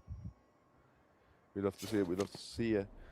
But as we're moving into this, surely Turkey are going to need to adapt here, as being that the score's all tightened up, the pressure's on after such a dominant lead with 5 points. It's not looking too good for them. As surely the mental is getting a bit fragile, especially after Natsu's incredible play. As they do trade 1-for-1, Look My Eyes and Kelly, they're getting respective 1-to-1s.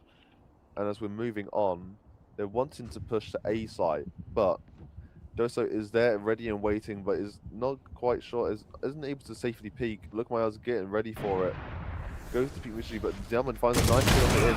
Look My Eyes gets taken down by Dosa, and unfortunately goes punished and gets taken down by Dosa himself. And it is just Jet left in a 3-1-1. And Carlos does miss the head, does finally land the most crucial one, and instantly wins a 6th round in a row. Last round in the half. Dosa there played that very risky, very risky. I mean, he knew that there's most likely someone gonna be on each side of that wall, and he knew he had to take his chances. Managed to find both of them somehow, and like just hoping to secure that win, shutting down that push coming up from A main, and just like but unfortunately did get caught out from tree, but it is what it is. You can't cover all. You can't cover 3 angles at once. Instantly goes down. Look, My Eyes as well. Really unfortunate. Running back being wasted just like that. Dosa was ready and waiting for them. Natsu throwing out all the util into that singular choke. We would love to see it. Trying to be skip jam, but that has already been well off. As they seem to want to go for a bit of a rotate on the point here, leaving B site, maybe looking more A site. As we can evidently see, one is already swiftly moving to A, but might get caught out by Jet. Out comes the Omen ult. As nobody makes a move. Jet does throw out the smoke though, but is completely unaware. Carlos is hard on their left, ready and waiting to open fire. And there we go, finds one. Does miss on 2, but Natsu's there to finish the rest off. Gets a nice double kill onto In and Look My Eyes. Brings down to a freezers 2, and there we go. Last player standing. She does Spike TP onto down the point, but A. instantly gets found out by Kelly. Scanning ahead. And as 30 Yemrem is seconds there, left. sitting and ready and waiting, they do find where Kelly is sitting, so obviously in a bit of a pinch situation. Kelly is there to finish them off. And that is the end of the first half. And looking That is the very, Switching sides. very confident now for Phoenix, winning 7 rounds in a row. Yeah, I mean, that's incredible. I mean, winning 7 rounds in a row is hard, just as it is. And winning 7 rounds after being on a, like, what was it, a 5-round loss is incredible. Like, isn't the best we've seen, but isn't the worst. It's great, nonetheless, it's great. And managing to go from being 0-5 to 7-5, flipping the script, just taking all those losses and adding to putting them in a lead for the next half, honestly. Yeah, 100%. But now moving on back onto our pistol round, we're going to see how chaotic they decide to get with it, as Turkey's now on their defense. It's time to prove themselves, finally try and lock themselves down. But unfortunately, instantly down goes Turkey's at Jet, down goes Musashi, as we do see Look My Eyes does trade for a nice double though, but gets finished off by Carlos himself. So already an advantage looking over for Team Phoenix. Yemrem does not find any damage, but does not take any damage himself though in return. Spikey's now One getting enemy planted. Yemrem remaining. finds one, he's going to find another, and a nice comeback from In, taking down 2, and winning the first round of second half for Turkey. Yeah, I mean, winning that round, like every pistol round, it's crucial. You need that pistol round to keep up the momentum, keep up the win streak going, and then be able to take that round, put some one round closer to being an even game between both teams here. And I mean, like winning the pistol round always gonna be very valuable. You grab the outlaw, you got fun, like you could get bandits depending on how many kills you got. It allows you to buy whatever you need to secure this next round. Yeah, 100%. As we look at it, we already do see this outlaw coming out here.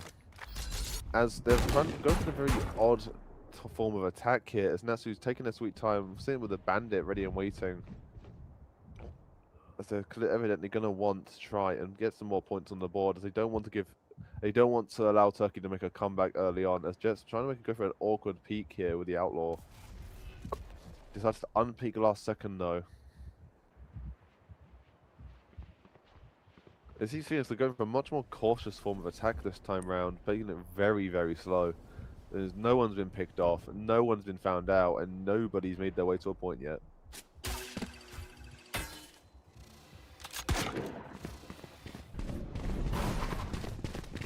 Now go to Soda Arrow though. That's who's sitting ready and waiting, and saving Look My Eyes. Just get a nice bit of damage onto them, leaving them at 49 HP. They're looking a bit dire already. The Jet is here, ready and waiting out, trying to take some heads. Does find one, but misses one shot, hits another, taking them down to about 50, just below 60 HP. Now I'm having to make a very quick reload. Out goes the blind. Does not find anyone. But a nice pick from the Jet, taking down Kelly. Natsu though, and everyone else on the side of Phoenix, just slowly one after another, taking them down, and back from Phoenix already building up that lead once again with 8 rounds now. I mean, Natsu played that really well. Managed to play, like, after getting spiked down, went through garden, went for a flank, and got behind him without the, like, really knowing, pushing the pressure from behind, as well as having the rest of the team on site, keeping it locked down. So, like, making Turkey have pressure from behind, need to push up onto the side to get the defuse and find the kills. That they weren't able to find, like, anything, giving Team Phoenix the win there, and there was a large amount of guns for this next round. Yeah, 100%. I feel this is exactly what they need. A nice pick from Natsu, opening up the round on Turkey. been taken down in with the Outlaw, and obviously it's such a crucial pick because In is so far my MVP at Turkey and is doing incredible. And Natsu's there ready away. Gets another pick onto Yemrem, which is huge. Taking down that sonar arrow is exactly what they need as well. On top of that, taking down both util and both like informational type agents is a great opening start for an attacking round. They now just make their way full send onto point. Down goes all the util, all the blinds, all the lane traps, and it's exactly what they're needing. And they do go for the plant now. Now, there we go. Thank you. Spike As Dosa gets the planted. plant down, and the clock is now ticking. She goes through a fake TP though to try and bait it out. Look at my eyes though. Last player Does get standing. just completely with it, and Kelly gets a nice pick, but Natsu's at the cleanup, getting another 4K for the third time this game, bringing the score 9-6. Yeah, I mean, Natsu has been playing out of their mind. It is quite literally a battle between the Sentinels right now. Both Natsu and In are playing to win it, and they are playing it very well. In has been like managing to find round after round, kill after kill, and securing the site. But like, I can't really say there's much difference between Natsu because Natsu's been doing the same. Even though every time with that wall, it has been getting triggered and faked out. They are still keeping on piling the pressure, whether it was on the defense and even on this attack, keeping that pressure going. Enemy kill. Oh, but a nice pick from Yemen, finishing off Musashi as a door does shut on their face, and it's a nice opening pick. Gets another 2, and Spike is already planted with 2 members of Turkey have already gone down. But In does find Natsu though, which is a huge pick, being their main carry so far. As Dosa sitting ready and waiting, spraying a little bit through the wall, does not find anything. But as the clock is ticking, the rest of them aren't moving. It seems Turkey might be accepting their fate this round, just saving their guns, as credits must be getting low.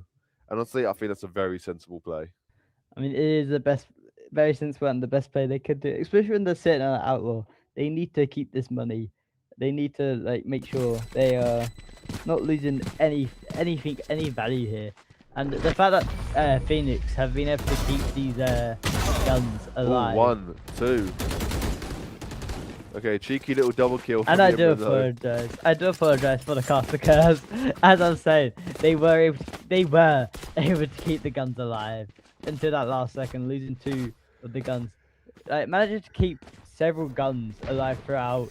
Well, that's the like whole second half after that first loss after the 5th round.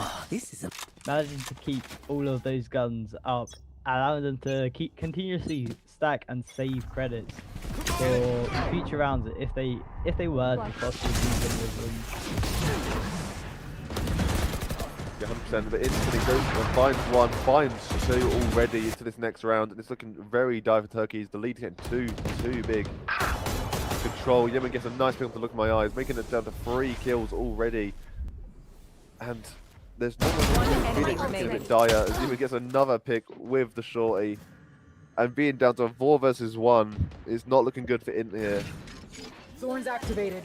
As right now it's looking dire, and now the spike has started, the time is on, but unfortunately Dosa finds In, gets them down to a triple, and brings us to 2 points off of game for Phoenix after this incredible comeback. Only dropping 1 round since in the last 12 is incredible. Yeah, I mean, like, it is incredible how they go from an 0-5 to an 11-6 just in 1 half. I mean, Yeah, 100%. Winning 7 rounds on defense. Yeah, I mean, we said it last time. We said it, I'm gonna say it again.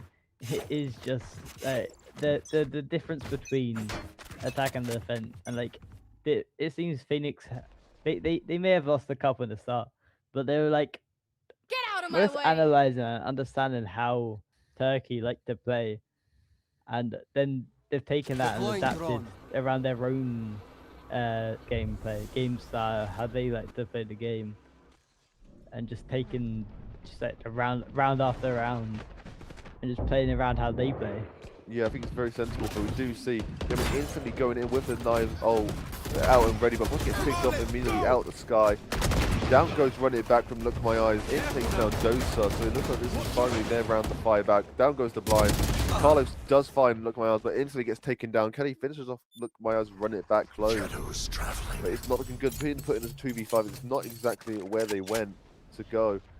But then again, it's fine. They've got rounds to spare right now. As Phoenix are in a much better position and being so close to match, only 1 round off match point, they can afford to give 1 round here. Yeah, I mean, like you said, Phoenix have several rounds to give here. They can not necessarily throw the round, 30 seconds but left. they can lose a couple rounds here and there. Spike It's planted. not the greatest because of like eco and everything, but they also have the eco to like take a couple of round losses here and there because how much One money enemy they have to remaining. save up after that second round on the pistol, and in just coming out yet again, finding a double kill, both of them like more or less stacked on top of each other. It's just absolutely crazy how like these players like they're playing Their backs will be towards at least and one like of us. taking this game at a different angle. Definitely, and it's definitely feeling very in its hands here for Turkey, being the sole driving force to why they've won these rounds so far. But it's not over yet, never over till the fat lady sings, and Phoenix are looking so confident going into this, and I'm sure they're not bothered about losing that round. They only need 2 more to get their win to move on to the bracket into our semi-finals for today. And I think that's personally understandable, but Kelly goes in with the near side, doesn't catch anyone with it. Doesn't go now, does take a little bit of damage though. Look My Eyes. Out comes the fire assault. And people are able to avoid it thankfully, just barely. Yimmer does take down Dosa though. Which he finishes off now, so Yimmer's going to walk straight to the arrows. Unfortunately, yes, finds one, but Short is ready and waiting for Not My Eyes. And instantly, Kelly gets finds one, finds 2, goes for the fake TP. Sitting there ready and waiting, holding the corner, hoping to find, but guess what? Unfortunately, it gets and finishes them off, and what an incredibly close round for Phoenix, almost getting crushed up by Kelly. But it's very unfortunate. Yeah, I mean it is unfortunate seeing yet again another Team shooting the spike Cage in the triggered. body. Same difference, but it is kind of valid. Those are did it to them. He's done it to them. I think it's pretty even now. We don't need to be shooting any more bodies, guys. We. It's another round. I think it's still in control. Phoenix is still perfectly fine. Just gotta lock in these next few and don't make any stupid mistakes and don't go in. But it seems to be getting a bit of a timeout coming out. I think it's all right. So I mean, very well timed timeout because they've been on this very strong win streak, and only just now that they've started to lose a couple. So calling it a timeout right now isn't the worst idea because it allows them to stop, think what do they need to change and adjust to keep up with Turkey and win these last 2 rounds that they need to secure the victory for them. And I mean, like you're saying, Phoenix, they're not even in an awful spot right now. They did have to burn a couple of votes there and did still not like secure a round even after burning a couple of votes to get to site and clear the space. But like at the same time, they have the money. I saw like several of them had 7K credits to the name, and having that much money for these upcoming like after that long is incredible. And after losing 2 rounds, especially, like keeping that money at check and keeping it stable, high, and making sure you have extra change for the next couple of rounds, it's always gonna be like incredibly useful. okay. I mean, it's perfectly understandable, but as we're going, this is taking a quick break. They're taking a miniature break here, which I think is completely fine. As obviously, like you were saying, I'm sure the mental's definitely been tapped a little bit after you've been in such a win streak. Losing a few rounds just as you're so close to victory is definitely going to take a little hit to your mental. But as we're gradually moving on, I think they'll be still be in a fine situation, and in no way is this game lost by either team. Turkey can easily come back. Phoenix can easily quickly sweep them for 2 more rounds. So it's anyone's game still. Yeah, it's still anyone's game. It's anyone's game until someone score reads 13, unless both scores are reading 13. Like, it is winnable from either team, regardless of what happens. I mean, not regardless of what happens, but like, as long as they're able to keep keep, as long as Turkey's able to keep these keep their brand new streaks going, it should be winnable for them. Yeah, 100%. And honestly, I think it's perfectly fine. But a nice pick from Carlos with the ult, taking down in, and this is the opening pick they want to finish taking down the MVP from Turkey. And honestly, Phoenix, this is going to be their opening pick, but Yemren might just get an opening pick here. Just by one, finds two, enemy finds three, remaining. finds four. Spike down On B. Phoenix gets a quadra kill right off the bat, and Carlos, who's barely even left spawn, is going to be left clueless on what to do. Finishing off this round, what an insane outplay, spraying and praying as they walk in line of the bunch team and gets the ace, finishing off Carlos. And it's exactly the play they needed, bringing them 1 inch closer to taking us to overtime, potentially the win. Maybe we should send Yemren over to CS, because zero utility used there, just straight gut instinct, straight gunplay, and nothing else. Because like, just incredible, just shooting all 4 of them in a row, just having them line up and knocking them down as if he's going bowling. Zero, like like I said, zero U2 used. Phoenix burnt the Sova ult.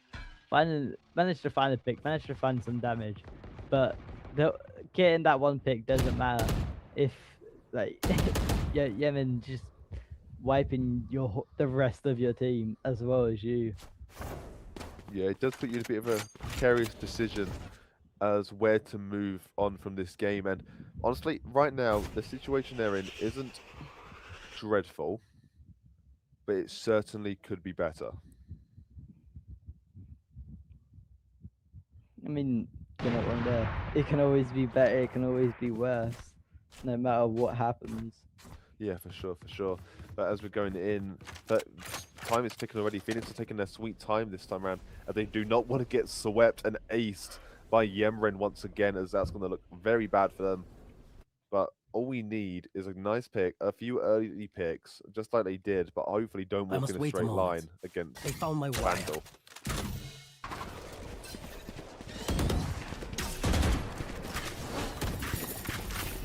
30 seconds left. Blocking sight. Spike But down instantly B. going down in, and Natsu all trading. Yemren finds one, Carlos finds back. 3 versus 3, the spike is now planted. Everyone's going guns blazing. The legit for the side of Turkey's got the knives out, is going ready, Last going player swinging. standing. Carlos finds one, finds a third, and it's just left in a 1 versus 2. The knives are still up and ready. But unfortunately, Natsu's ready and waiting to finish him off with a swift headshot with the Vandal, bringing us to match point for Phoenix. I mean, Match point. very intense, very fast, very intense round. Phoenix Royals like had that sight in their hand, like it was promised to them long ago, and it was just then just taken back their sight on the just holding it down, finding the picks, shutting down those jet knives. But like, even though Phoenix is up to match point, the game still hasn't ended, and it still could go to Turkey right now, because Turkey sitting on 3 ults, sitting on 3 valuable ults. And like, if Cypher gets the pick, instantly pop the ult, we can see a Sova ult coming out, and possibly finding a couple picks coming from a Sova if we do see this happen. And they do want to be using their ults here, like you said, last round of the heart, last round of the game even, if Team Phoenix are able to secure it. Or not unfortunate pick getting onto Joseph early on in the game. We do see like things get things down again. Luke Mayar takes on Yemen, and it's looking very dicey as Natsu got to walk straight into an Omen, takes him down, but gets Spike fired back down onto A. Yemen. 2 versus 4 though, but you might as well consider it a 3 versus 2, considering how low the jet is for Team Turkey. It's looking kind of Watching dangerous. here. We do have Omens out at the ready. Look my eyes, it's holding the other door, we're getting ready as they are going for a very wide flank.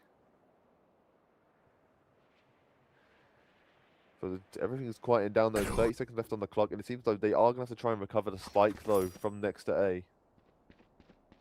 Yeah, I mean, we still do have 30 the seconds left. Omen ult up, which can jump onto the spike and secure that, grabbing it for them. Sova drone just being too short to catch Carlos here. Him still sitting comfortably in this little cubby. Yeah, 100%. But he needs to get hold of that spike, and it seems they 10 may just seconds have to give left. the round as Kelly's just sitting in the corner holding an angle, but too scared to move, knowing that somebody's ready and waiting on the other side of it. 3, 2, and 1, and that is another round over to Turkey. Scanning ahead. They've still got 2 rounds left. I think Phoenix are still in an OP position, but it's not too bad.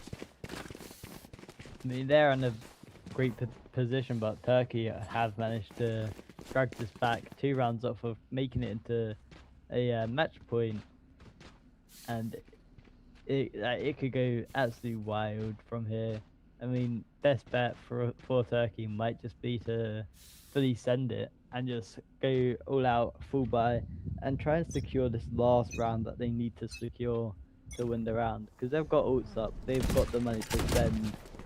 But do they have the skill to take the round? Joke's over! You're dead! So instantly going out comes the Phoenix also dropped up, throwing out arrows goes down, but Tripwire's been defended. Dosa finds one. Kelly Playing finds wrong. another. Enemy Yemren mark. finishes off Yaman, which is a nice opening kill, but he's got a lot of damage in return. Gets finished off by Yemren, 4 versus 2. Spike is getting planted. It might Spike all planted. just be over for Team Turkey here, as Phoenix are looking so confident. Musashi is ready on one angle, as unfortunately is getting flanked very hard by Natsu. Coming in from the back, finds one. Oh, but gets a bit lit up a little bit, but Natsu finds a nice bit of damage. Dosa is getting ready with the blind. And out goes one of the projectiles. Musashi finds a nice pick of the Dosa though. Down goes the blind up to Carlos. Finishes them off. Down for 2 versus 2. Careful Look, now. Miles is rapidly approaching the point. Throws out the flame grenade. Last player They standing. do find one. Kelly does get one. Going in with a pistol, but does miss. But it does not matter. Natsu does the finish Attackers off. Look, win. my eyes. And that is a nice win for Team Phoenix. Going 13 to 10. I mean, it was a brilliant match. We found out what It bird was. is better. Clearly, the Phoenix beats the Turkey, and like as we saw, brilliant round, brilliant game from both teams.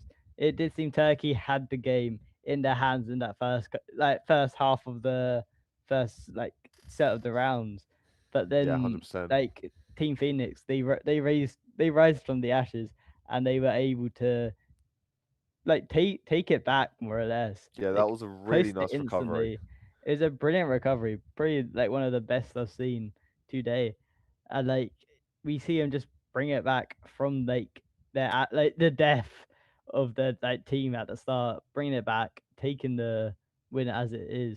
And like as I said, Natsu, absolute MVP. Yeah, honestly, the Natsu game. was insane. Personally, although we did see Yemen get that insane ace, which Ace. was basically kept them in the game for as long as it did. I personally still feel that Int is my MVP even though they did lose, it was still an incredible performance from Turkey, especially insane gameplay all throughout. But Yemen definitely put in the work. But Natsu just throughout the whole game is the reason why they managed to win so many early rounds on their defense. And I honestly completely understandable, and they deserve to move forward. Unlucky though to Team Turkey, but it is what it is. You did your best, and that's all we can ask of you. Yeah, I mean, yeah, like you're saying, brilliant game brilliant round. Like everything was just brilliant throughout the whole thing. It's I was like, oh my gosh, complete reverse sweep from Phoenix here, as you see him 0-5, and then like go from 0-5 to 7 and 5 in that like half. 12-6, and then I was getting a bit worried after seeing them lose 4 rounds in a row. I was like, wait, Turkey might be able to bring this back, but Yeah, it was a unfortunately, very close game though. It did come down to the wire almost, but end of the day, you do what you can do, and Phoenix move on to our semi-finals for today, which will be happening not too shortly for whenever the next match finishes, so they can so they can find out who their next opponent is, and see if they can make their way to the finals to potentially bring themselves into our monthly, which will be taking place tomorrow. yeah, I mean, brilliant game, brilliant teams. We will be seeing some for these last two, this semi and this final. We will be seeing some brilliant games coming from both of them. But like, hopefully, the monthly is going to be like 10 times better than the Yeah, invitation was. certainly. So we will be going to a short break and going into the semi-finals very shortly. Stay tuned.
claim this love that you never started. You once destroyed a broken heart that was already shattered. Holding on to what we have, you take us to the edge and back. Holding on to what we have, you take us to the edge and back.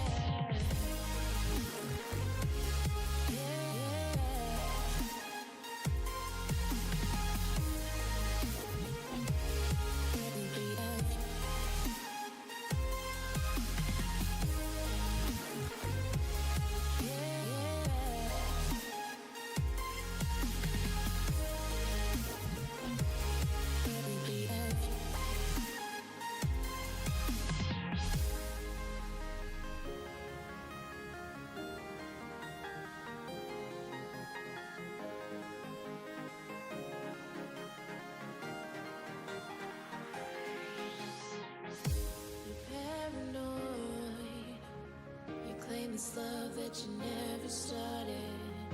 You once destroyed a broken heart that was already shattered. Holding on to what we have, you take us to the edge and back. Hello, everybody, and welcome back after a little bit of a break. Incredible game we just had, so close.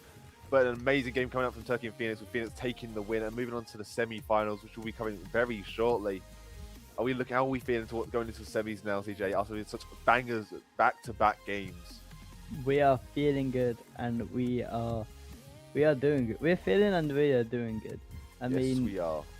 We've seen E-Wave a couple of times here and there in this tournament, and we know that they're good. We know they're good. They know the game. They certainly are. They know the game insane. very well. But DRR, you watched also, them. Yeah. Absolute amazing demolished. performance in their first game. They destroyed 2 Ruchi, 3 Wabuchi, and 13-6. And in their second game against Oak Vice, 13-3. Oh, hello. This is new. Hello. This is new. We are part of Champ Select now. Welcome. So yeah, DDR decided to go on defense for their first round here, but we're going to Ascent again, I believe. Yeah. The Ascent is the map, and go back to Ascent again. We love Ascent. the same agents. Yeah, again, yeah. Although Rocky's changed it up now. Rocky's gone to KO this time. Rocky is on the KO, we and we got 2 do love to KOs, see it. okay. We do it. It's same matchup. It is. We're gonna mirror a matchup split down again. the Yeah, there's a side split down the middle. Go on, are we gonna lock it, Sova? We're gonna go for looking at you, Nimbo. Come on, lock it. You might as well go for the full Nimbo, E-Wave. Do it. Do it. Do it. Do the mirror Do matchup. it. Come on, we might as well.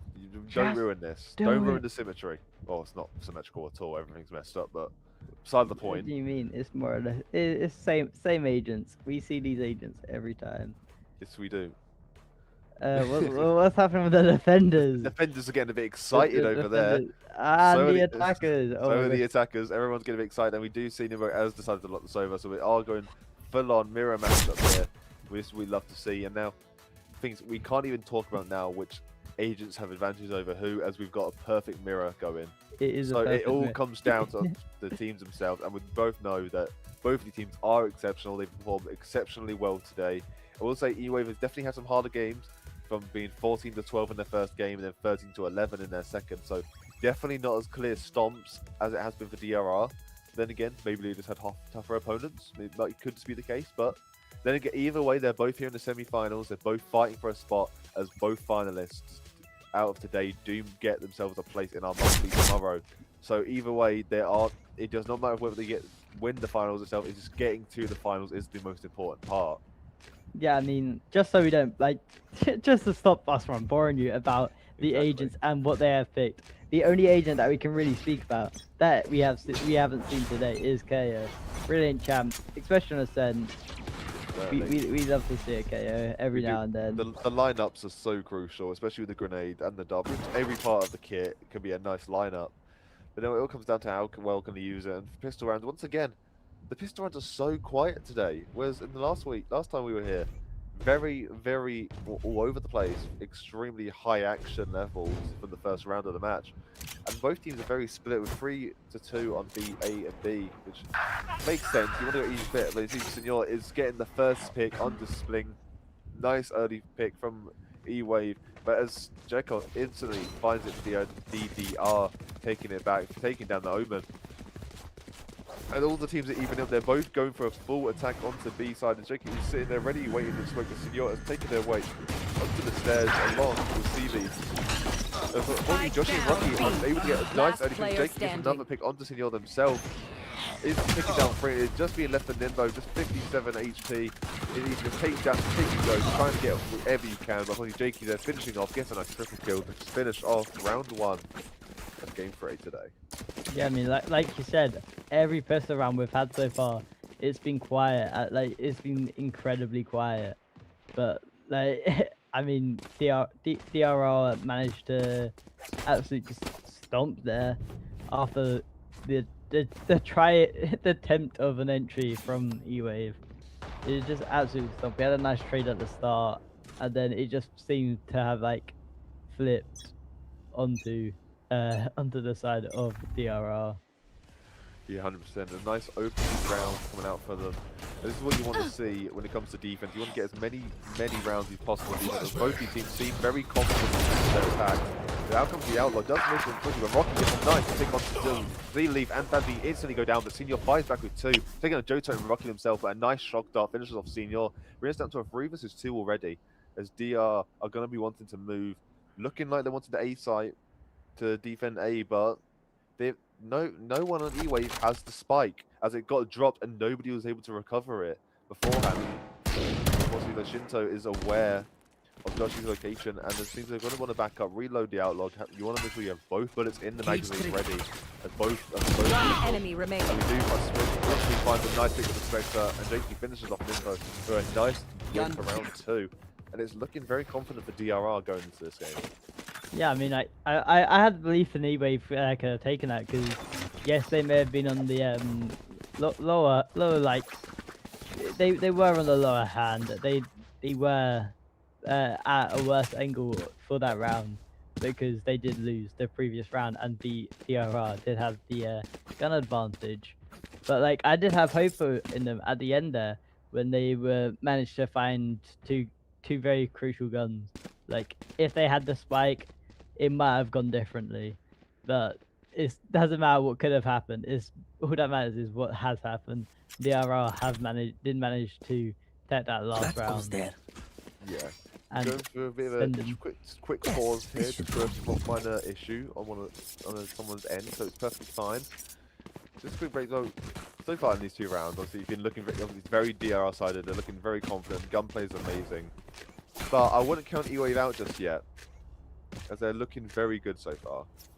Yeah, nor would I. I mean, you can never count anyone out until the game is over, because we've seen several times that even from a last game where Phoenix looked like they were in a dire and crushing spot, fully brought it back, and then the same thing happened with Turkey.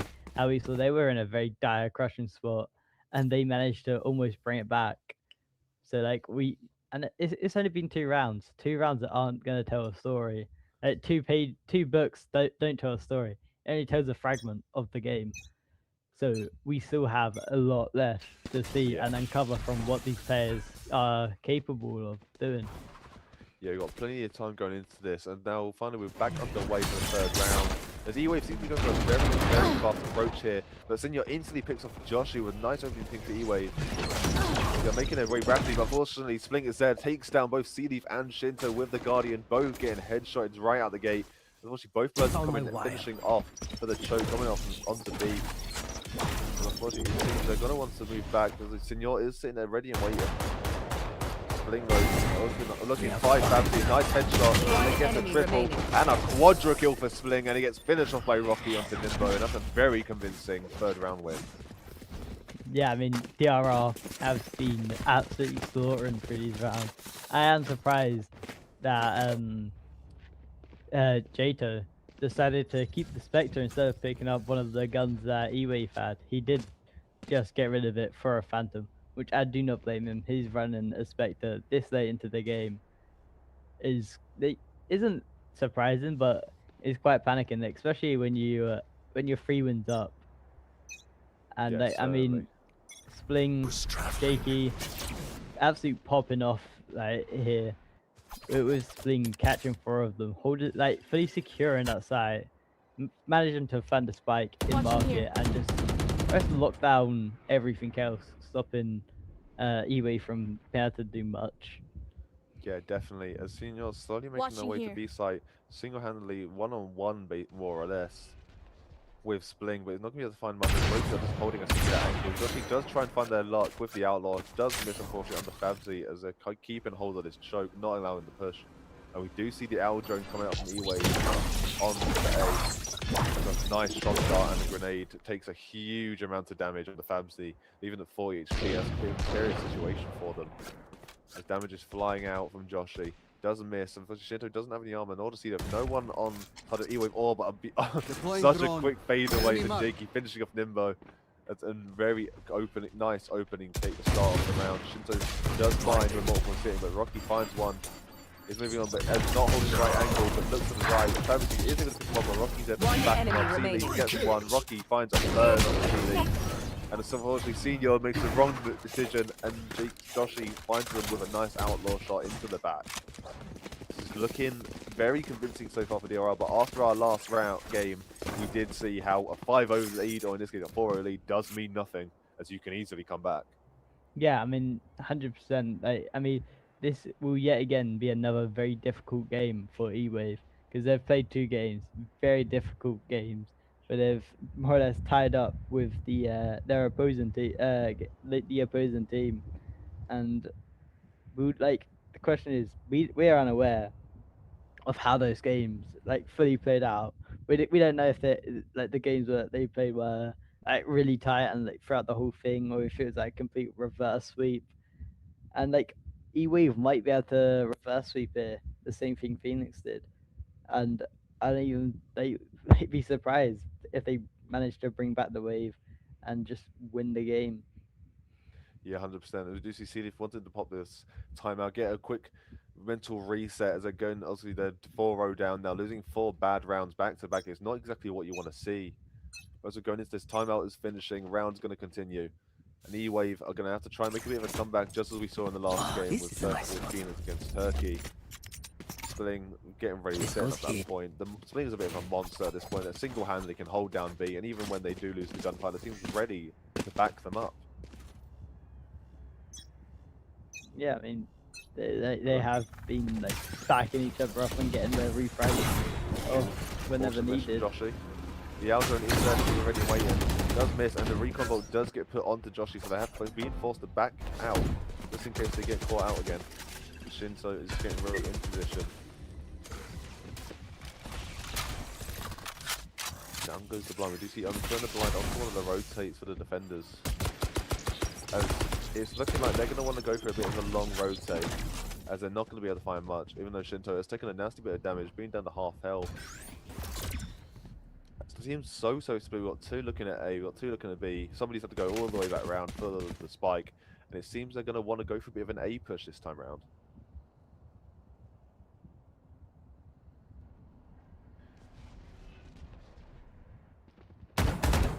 Gradually making their way in. Senior makes themselves known. Rocky though is getting ready to try and pick off Nimbo. Finds a nice pick from the Jakey. As they do spike down for the first time this game. We love to see it. Finally making progress. Fabzy though getting ready and waiting for them to get too aggressive on me. When you go so good stuff, Senior Jacob finds another one to Seeley. And isn't able to find any Fabzy in return. Leakable go down. Spling is springing in the wrong direction, barely missing, whipping bad, and unfortunately Rocky does get taken down with the passage clock down low. It's 10 seconds left, Rocky finishes off Fabzy. One enemy remaining. Finished off by Dota for the triple kill. It's just, come on, there we go. Just finishing them off, getting Last a nice pick, player goes for the standing. defuse. Fabzy gets the finish on Rocky as the knock finishes them off. That's a nice quick defuse, very valiant attempt. It was looking much better from E-Wave, but it just wasn't quite enough to finish off DR. Yeah, no, that looked like he waved around. I mean, it was very well played from Nimbo with that recon dart, finding Spling in the top up in heaven while he's sitting in hell, getting a chunk of damage off. I mean, it's a brilliant brilliant round for E-Wave there.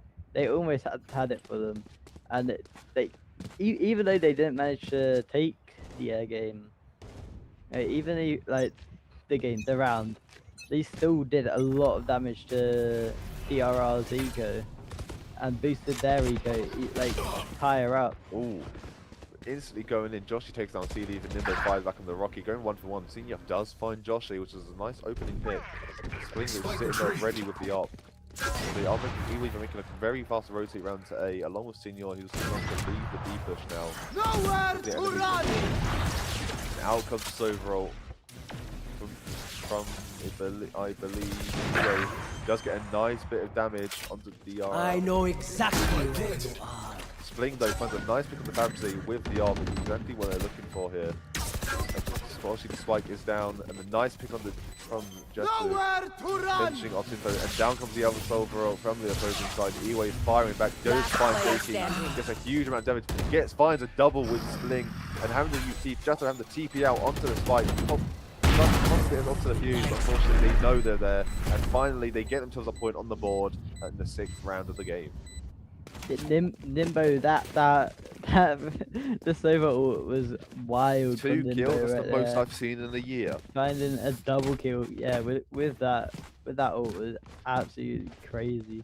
I mean, it's pretty obvious catching the one on the spike, because it's like, if he missed that, I'd have been pretty disappointed. But finding that, and then finding like a double hit right after onto J2, as well as finding a kill onto Joshy. I found my So wire. we do see Spling is already instantly suppressed thanks to the knife. He seems to go straight in, but gets caught out by Spling instantly. Nimbo and Shinto there ready to punish in return. I think instantly made themselves way onto the B site, and they've instantly got the spike down. Exactly what I see. A nice spray through the smoke from Babsy, takes off Jato, who just being rocky left on the sidelines, and getting joined by the Joshy. See, there's holding a nasty little angle there, but gets found with the op headshot. Need to hold the left angle, Joshy. You need to get ready. They might peek swing peek here. Last player Hold standing. left, but you can see the head on the Babsy, and instantly gets on. So you find another, and that's another round going over to E-Wave. This is the beginning of the comeback we saw last game. It very well could be. We saw an 0-5 into a 5-7. You might see the same thing replicated back to back, which would be incredible because it was Ascent last time and it's Ascent this time, and it'd be rather funny and like hysterical if we see a 0-5 turn into a 7-5 yet again from one of the teams. Yeah, 100%.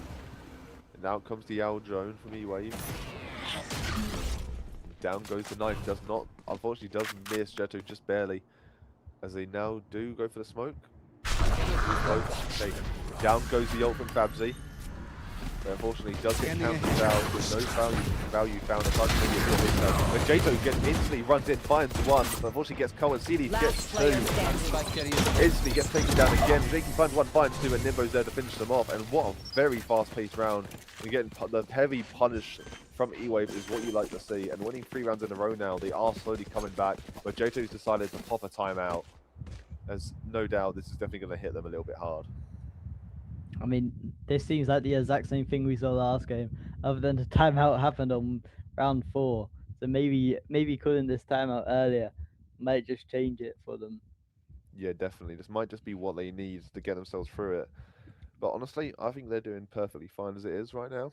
Yeah, both teams are playing really well. Nimbo and T-Leaf been playing incredibly well for E-Wave. They've been making the space, finding the kills, getting the refrags that they need to secure these rounds, and it's been working flawlessly every time. Like, I can't really say much because DRR have also been playing really well with Rocky, with Spling, both of them playing very strongly with like catching the angles, winning them the rounds, and I can't forget about JT as well. he has also been going like absolutely crazy for his team. 100%. And they are wanting to leave the spike once again in spawn. I think this is always a sensible decision. Do a bit of scouting and whatnot, trying to figure out where everybody is. But nobody to take. I think DRR, they're getting a bit too. They've got a bit too cocky after winning so many rounds early on. Now needs to take their time and think a bit more methodically before they rush a point. And we did see the rushing instantly into their own smoke, Jug picking off one, but it just allows the rest of them to take one head after another on the side of E-Wave. And the blind comes out for Jato. Doesn't find anything. He's holding a very long high ground flank. But as I keep moving, Rocky, they're all holding really sharp angles, but it is looking like them primarily prioritizing B, maybe looking around mid. That's what they're using the L drone for. It does run out, as they do pop another smoke down towards the flank on A side. Aren't finding any value just yet. Down comes the sonar arrow, doesn't find anything.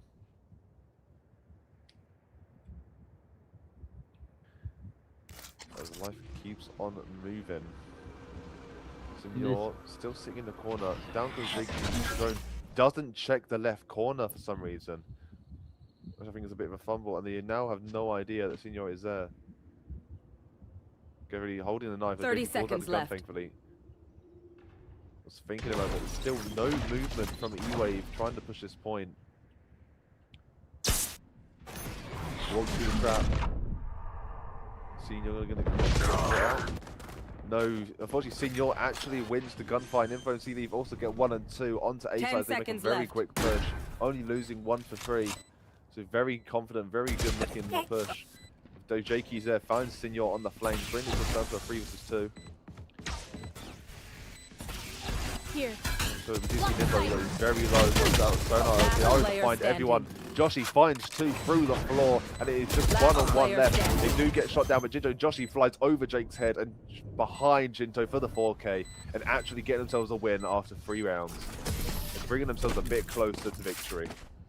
I mean, that is brilliantly played. I mean, I love the fact that we saw who was it? The cipher from E-Wave, Senor, go for sitting on B side the whole time, sitting on the B main, popping the trip as his team entered, making like a big distraction for his team to get onto that site, finding a pick.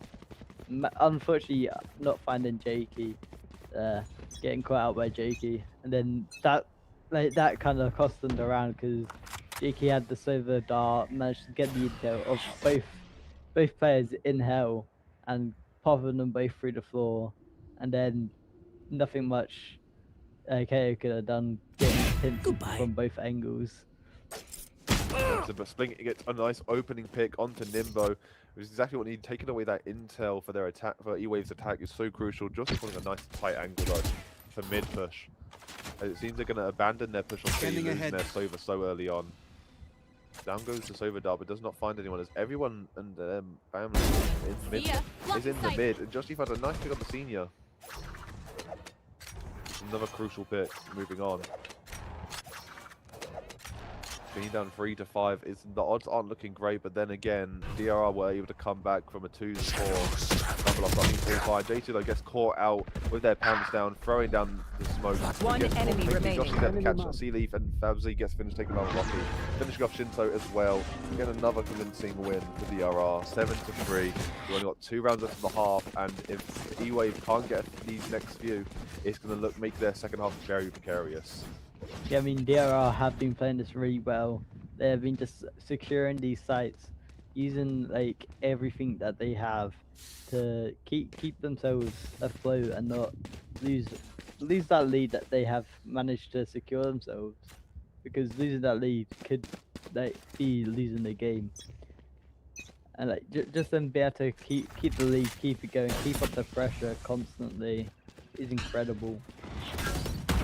100%, and as we keep moving on, Senior is doing a little bit of damage, but it's perfectly fine. They are pushing mid. Just find a nice pick on the Shinto. Nice opening pick onto one of their main U-Chill entries. As it seems the rest of E-Wave are still very convincingly wanting to go for a mid push here. Jakey gets found out by the shock arrow, but they don't have a clue where Joshi is. As Spling finds a pick on the senior, Joshi gets a nice one back on the sea leaf, brings us down to a 5 versus 2 already.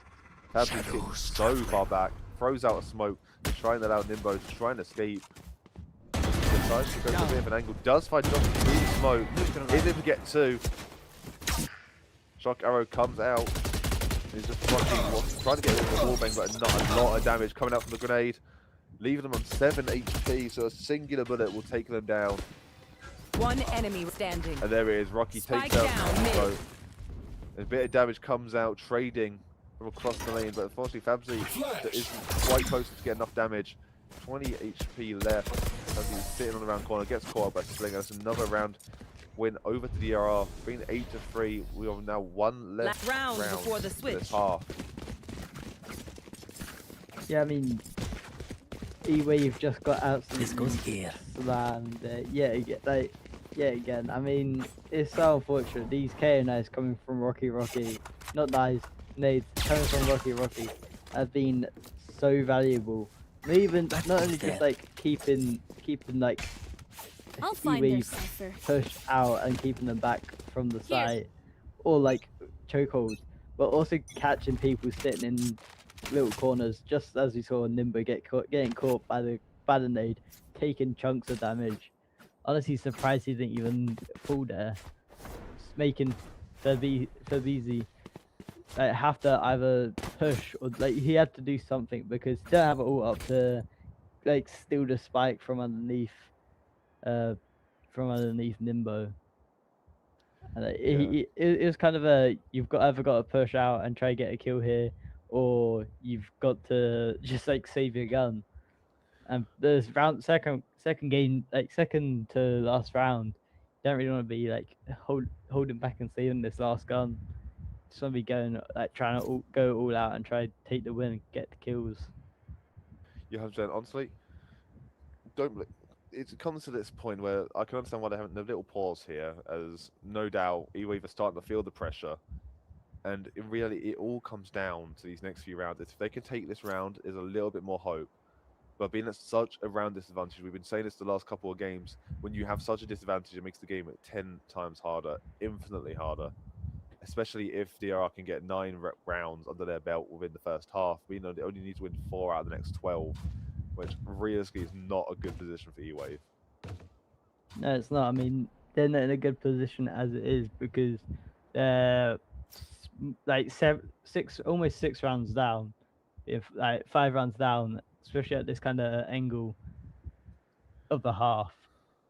I mean, I was having hope for E-Wave. It did seem like they had a really good like reverse sweep comeback coming on, but then like they lost the lead after the timeout that DRR had called out.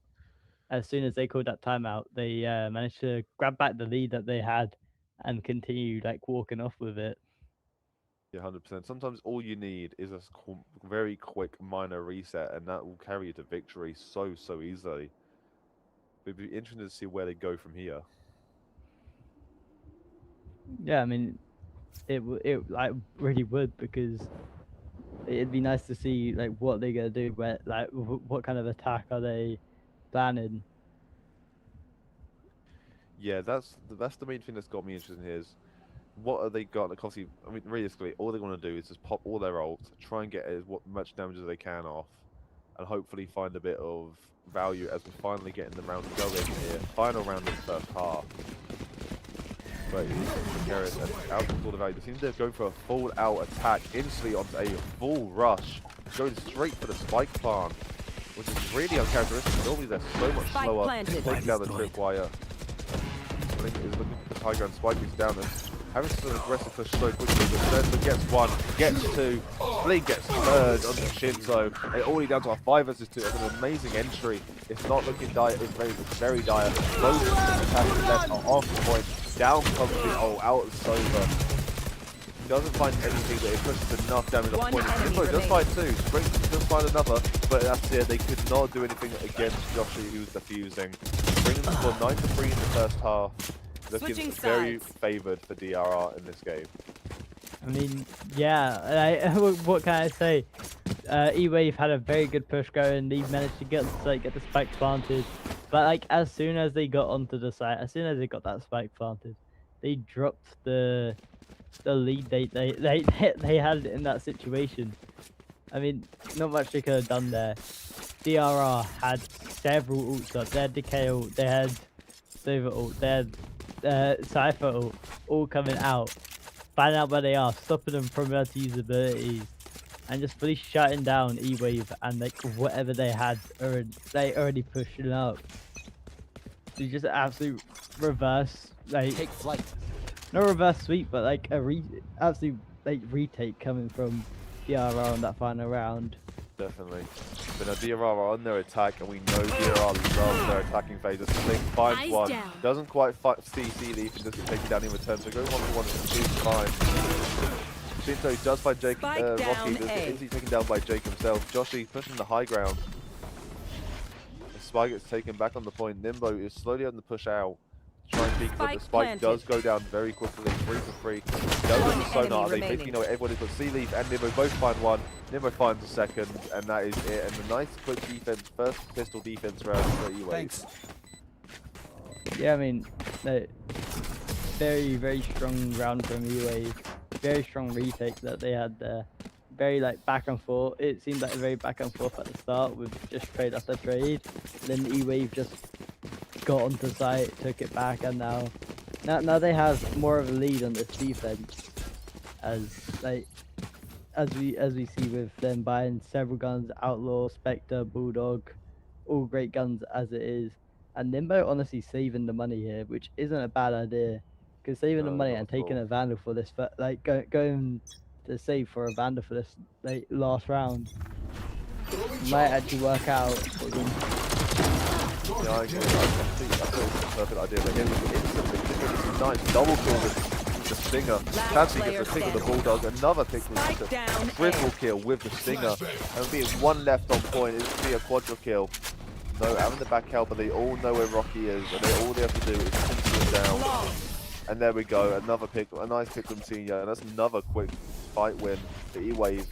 It's 9-5. They're slowly clawing their way back to victory, but the gap is still quite big, and I think it's a sign that DR just should not be full send pushing A site anymore.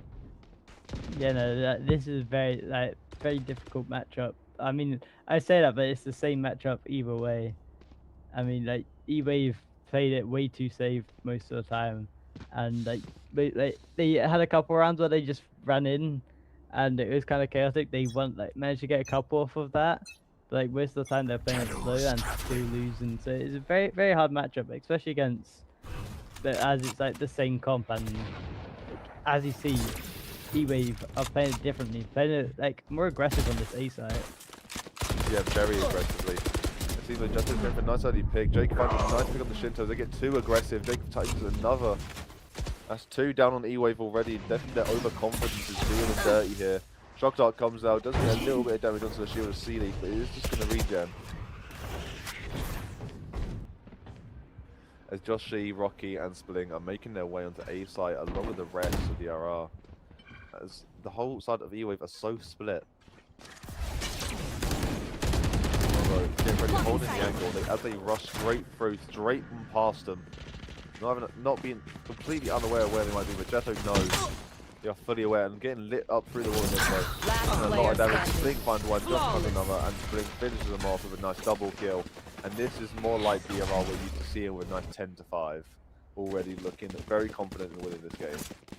Yeah, I mean, it seems that DRR have just managed to yes, they lost the first two rounds of this half, but as soon as they managed to get some guns, and they've just been able to bring it all the way back from what they were losing 2 in a row, managed to get some guns and managing to get these rounds that they need. Like they seem to be very gun heavy. Here. They're very strong with the use of their guns. It's not always seen that to be the fact.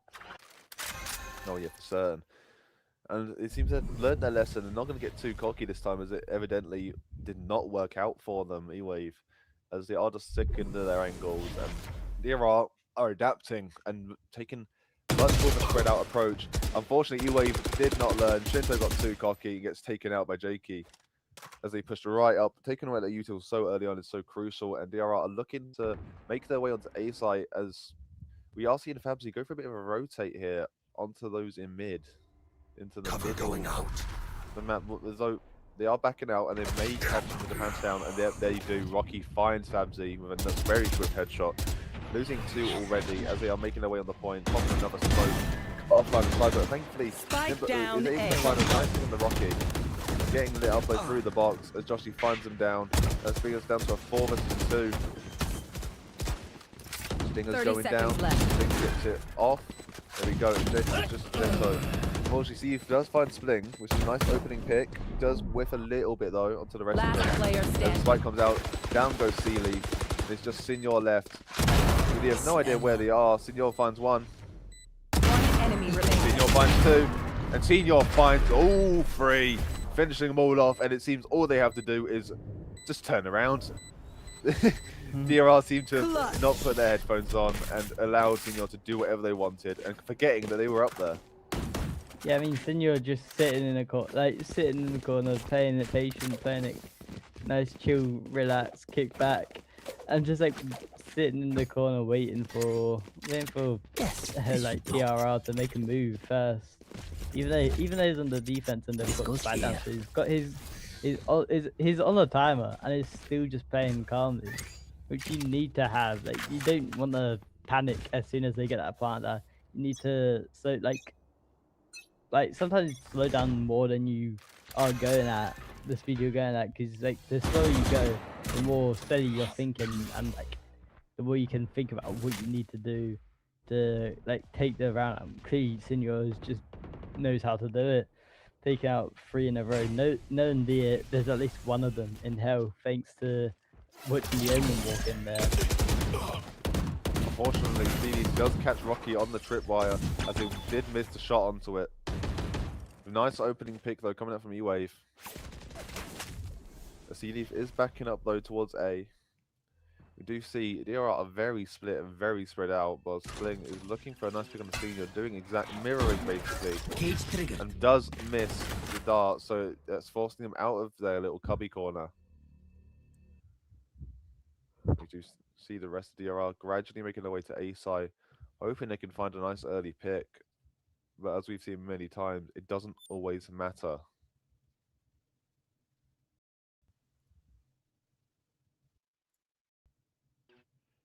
I mean, early picks never mean 30 that seconds you left. secured the round or won the round.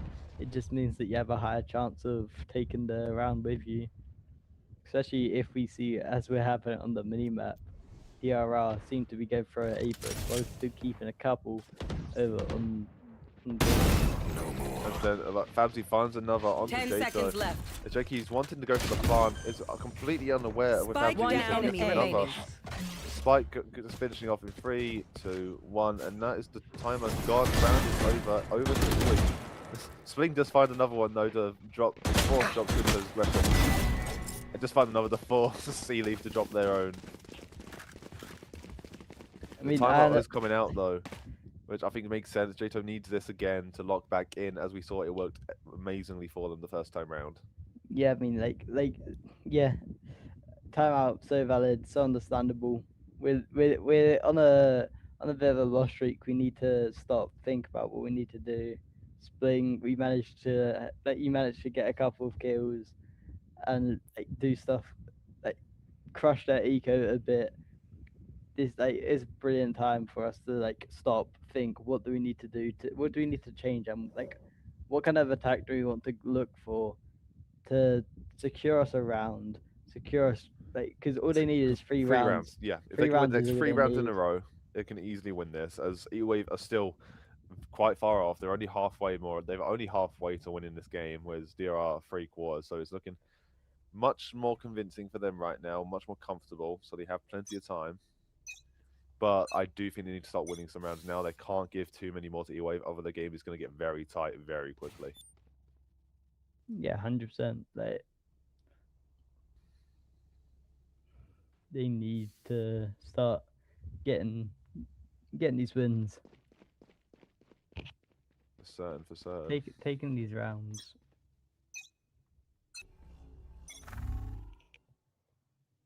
As we're going straight in, E-Wave is holding a nasty angle, but he does come out with a blind. The Outlaw is trying to find the shield, and will get a nasty bit of damage set on some 70%, but they do get a bit of their shield back thanks to the regen. So I think it's perfectly fair. Nimbo making their way back onto B side as they are aware of where the rest of everyone is, but they get caught out by Rocky thanks to the inside. Spling finds another, and this is what we're talking about. This is more like Cypher's getting uploaded into Spling, and now they know where everybody is, so they can get a free plant on B. CD said otherwise, takes down Spling. As they now are moving towards to getting that early plant. Spike Rocky planted. gets it down, so the timer is ticking. Rocky, see he finds one Last from Rocky, player the Fabzy finds back on the Johto, and it is just one left.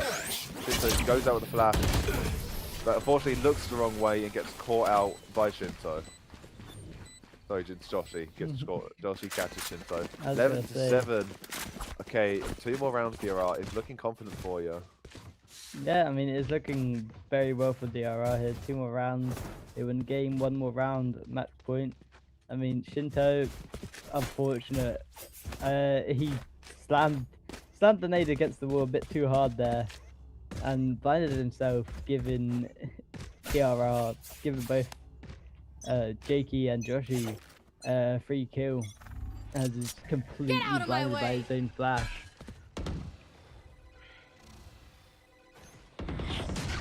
So we're going in. Unfortunately, Spling finds a nice opening pick onto Nico.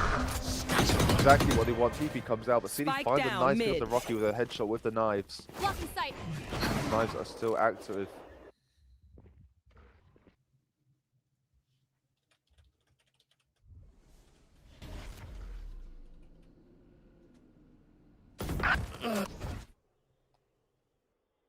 One enemy Okay, remaining. Fabzy finds another Shinto, finds another, and he's already down to 1 versus 4. Jakey finds a nice pick on the Shinto.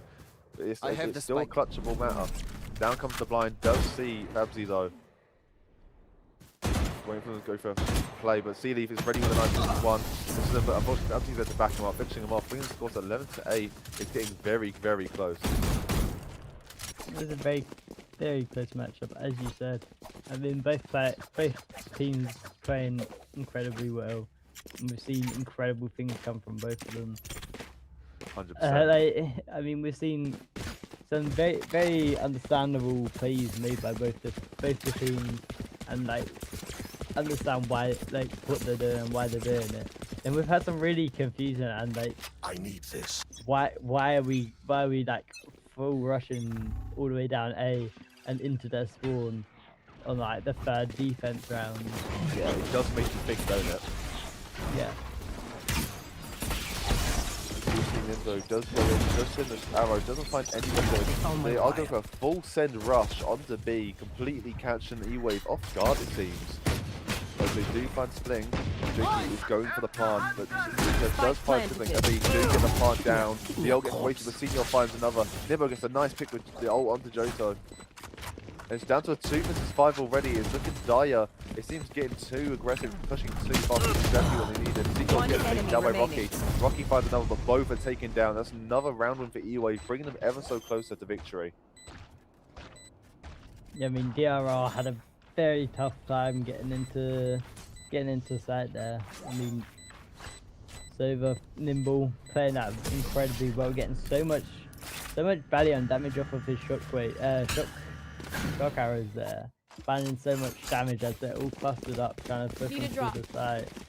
Just getting damage after damage, like hit after hit with those shock arrows. I do apologize. And then using sonar arrow to get so much information, and the drone as well. Just played out very well, allowing his team to just like overwhelm DRR with numbers right up several picks. Yeah, 100%. Honestly, I'm all for them doing this. I mean, Nimbo going in though, doesn't quite find Josh hits a lot of damage in return though. 47 damage as the door closes, and they do break it.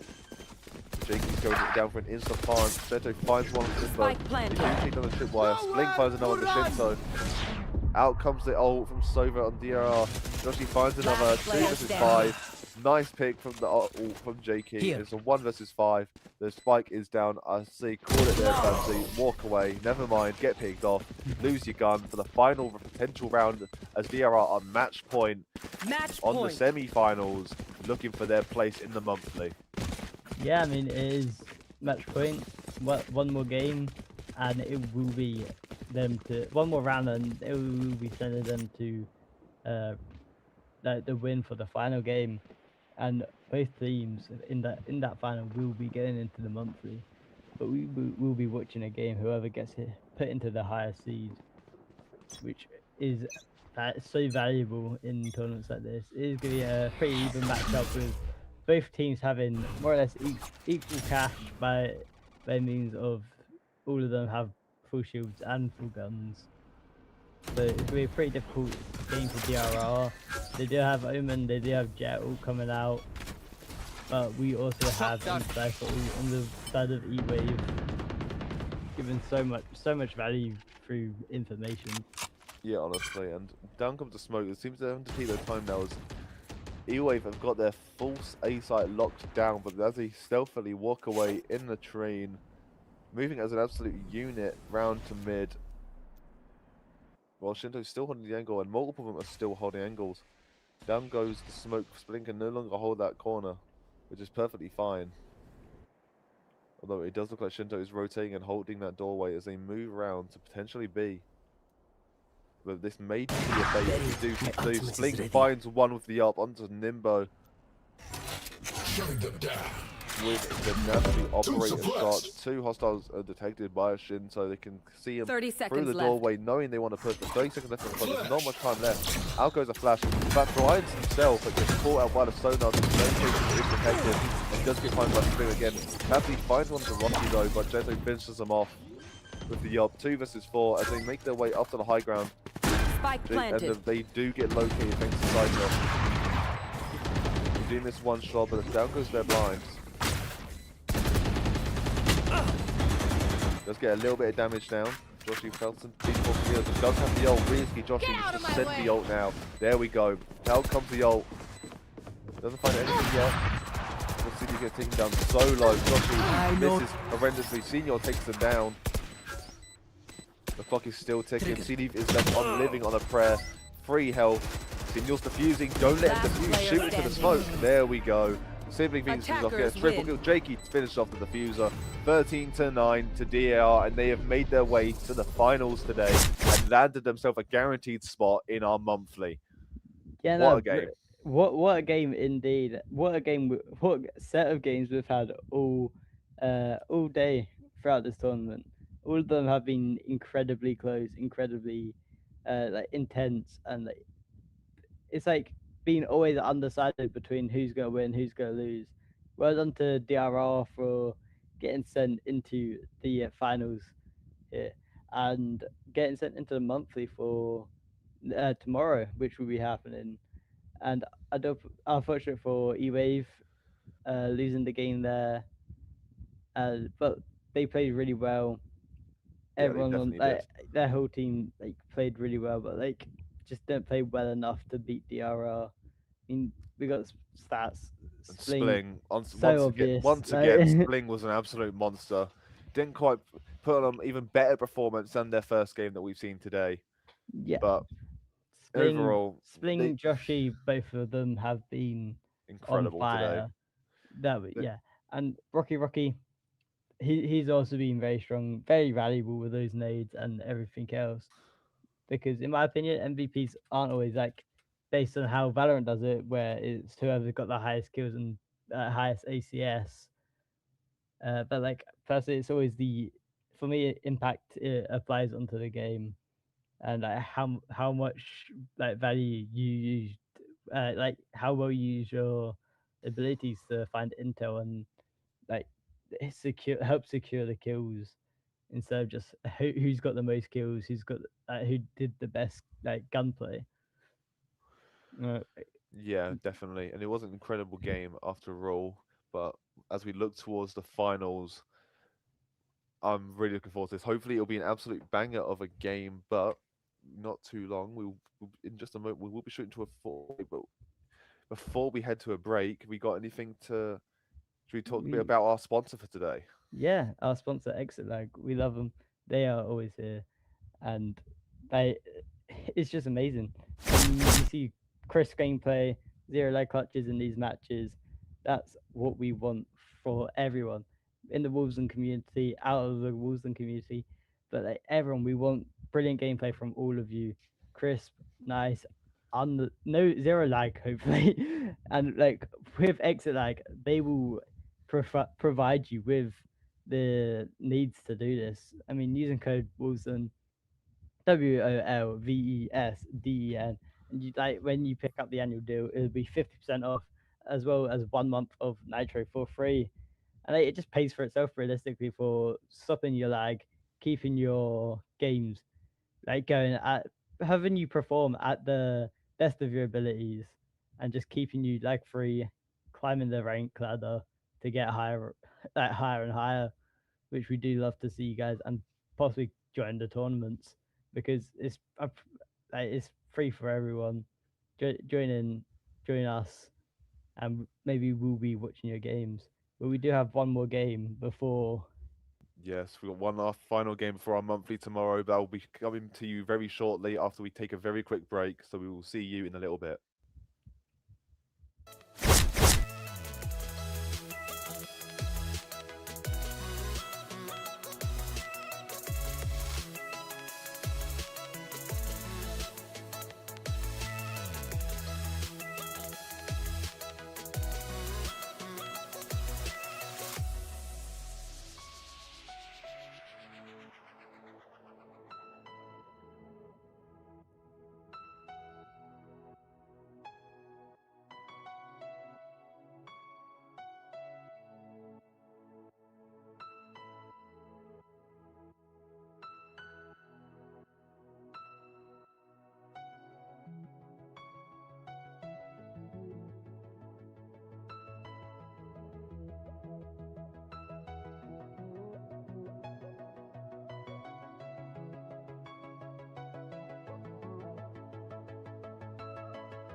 Hello, everybody, and welcome back to the finals of our invitational today. And what an incredible game it's been, and what an incredible day it's been so far today, with 3 bangers back to back. Everyone's, I'm sure, had fun and played at their very best. But we've got our 2 finalists today, which who have been clawing their way up to victory. And for it is the DRR, who we've just seen play in an amazing game against E-Wave, and who we have not been able to cover today, Doozy and Friends, who have been so dominant in their games today. Not completely destroyed, only destroying 1 team today, but had some really good games throughout it, and beating Team Phoenix Valorant, who we saw a bit earlier on. So what an amazing final it's looking like. How are we feeling about this one, TJ? We are feeling good and we are feeling excited. I hope that you guys are too, because this is going to be a brilliant match. We know DRR, brilliant team. They know what they're doing. We've seen them play. They're quite a passive team out of all the teams we've seen. They're probably like one of the more passive teams that come here. And then Doozy, don't know much. We haven't. I don't believe I've seen them, or we've watched a game of theirs in the tournament. So hopefully it's something new. I mean, we do have Breeze. Not particularly my favorite map. Don't really like it. It's a different map. We rarely see Breeze. We've seen it once. It's a I've map. only seen it once being a part of Wolves Den. I've only seen it once so far on stream. It is a map. It is a different map. It is a map. That's what It is a map. That's for sure. And Yeah. I mean, great things can happen on it. So can very terrible things. Like Yes. But- we do have DRR starting on the defense. I am guessing They we do are gonna like their have defense. Omen. We're gonna have Jet. We're gonna have Sova. We're gonna have Cypher. Cypher. Then Yeah. random whoever. You got the 5th. That's always The bit of a trump card. The 5th. The 5th. They, And it seems okay. They've swapped it around a little bit. Well, slightly. They haven't got the Cypher. no Cypher. No, we've got the Vito coming up, which is quite a surprise. Vito and Viper. Okay. And then looking over to the side of Doozy and Friends, we've got obviously a good old Jet, but we've got a Reyna, a Viper, a Chamber, and an Omen. Interesting. Very Yeah, I mean, interesting. Dude, like Viper, very strong on Yeah. like maps like Biden, maps like This is kind of Viper's one of her Ma- signature ma- maps. one of Viper's maps, yeah, one of the maps that you want to be playing Viper on. You got the Jets over Omen from both teams, classic. Like not surprised. Seeing Vito and seeing a Reyna is quite a surprise. Reyna, greedy champ, in my opinion. Yeah. Mainly certainly. play it on a solo queuing for the overall. And then of course we've got Vito. Quite a surprise seeing him come out because Yeah, that's a unique one. I'll definitely say that. It's very unique. yeah, it is incredibly unique because it's like why it is. It's definitely a sentinel, that's for sure. But it's a very Sentinel like for sure. That's one way to put it. it's one of those sentinels which like with Chamber where it's more of a aggressive go for kills kind of sentinel rather than a locking down the site sentinel. And then instantly rushing it towards Spling is having to instantly back out of there as they were getting about corner, but Neymar does find Joshi super early on into the round, and that's what we love to see. A nice early pick, always starts. One enemy remaining. Oh, Jesus. Oh, Doozy finds 2. John instantly finds Spling. Like, Rocky is able to find John in 1 back. Oh, not the reload. Oh, so unlucky, but Rek is able to find him. And what of this? That was more like a normal pistol round that we're used to seeing. Yeah, I mean that for sure was Doozy and Friends. Doozy just walking it down with their friends coming up just behind. I mean, it was incredible. Like we saw Spling just about get away, but then get caught back out right after getting away. I mean, Vito has had a couple of buffs it seems after the patch. Yes, understandable. Scepter's like cooldown reduced by 10 seconds on the reclaim. Shot by John, gets it, finds another onto Jato. Last Ragnar player instantly takes down Spling. John finds a 3rd onto Rocky. Being left in just a 1 versus 4. Already, the next round, attackers won instantly. Doozy and Friends are monsters. Might need a name change. John and Friends, bro. Like, what was that? Yeah, Marsh- Bjorn is an absolute monster. so far from what we've seen. Monster with that Marshall, bro, like actually crazy, taking Yeah, like you- kill after you- kill. You never see people do anything with a Marshall. That's a rare sight. I mean, no, it's like whoa. We see people do stuff with a Marshall, but not at that kind of range. No. It was used as a Not shotgun, a like. shotgun, yeah, not having like- a barrel down their throats. It's a bit of definitely odd, but it seems to go for a bit of an odd different strategy. They wanted to rotate around to B side this time instead of going straight down mid. This is what they've been playing so all the game so far. Nice bit of damage on Doozy though. Jake is being forced to rotate, but does get located. Ireland's unfortunate wall bang coming out from Neymar, taking on Spike Jethro. planted. Already taking him down to disadvantage. The swing does find Rex though, thankfully. But instantly gets headshot by Marshall by Doozy. Ragnar enemy finds Jay. remaining. Doozy finds another with the Marshall onto Rocky. And Neymar instantly sweeps round and taking down Joshi. Very, very convincing first 3 rounds. And it's looking dire for the I mean, Doozy and friends have just been playing it incredibly well. I mean, they have. They're just chucking out all the weapons that they had and just going for a full buy instead of the weapons they had. Which, not surprised, they have been going absolutely crazy, especially with Doozy as well as Ragnar. Like Neymar, the whole team. I can't even point one out for them incredibly well, incredibly strong. They are all going absolutely crazy, just pushing up, taking side, like without a question. Just they're finding the one-off picks that they need. They're taking one after another. Not going for. Ooh, instantly taken down, but Wreck finds 2 of the Outlaw. Joshi and Jake go down, swap to the Sheriff, takes down One Jatu, enemy remaining. instantly finds 3. Doozy Spike finds down another A. sibling, but thankfully Rocky's popping off with the Sheriff, taking down 2 themselves.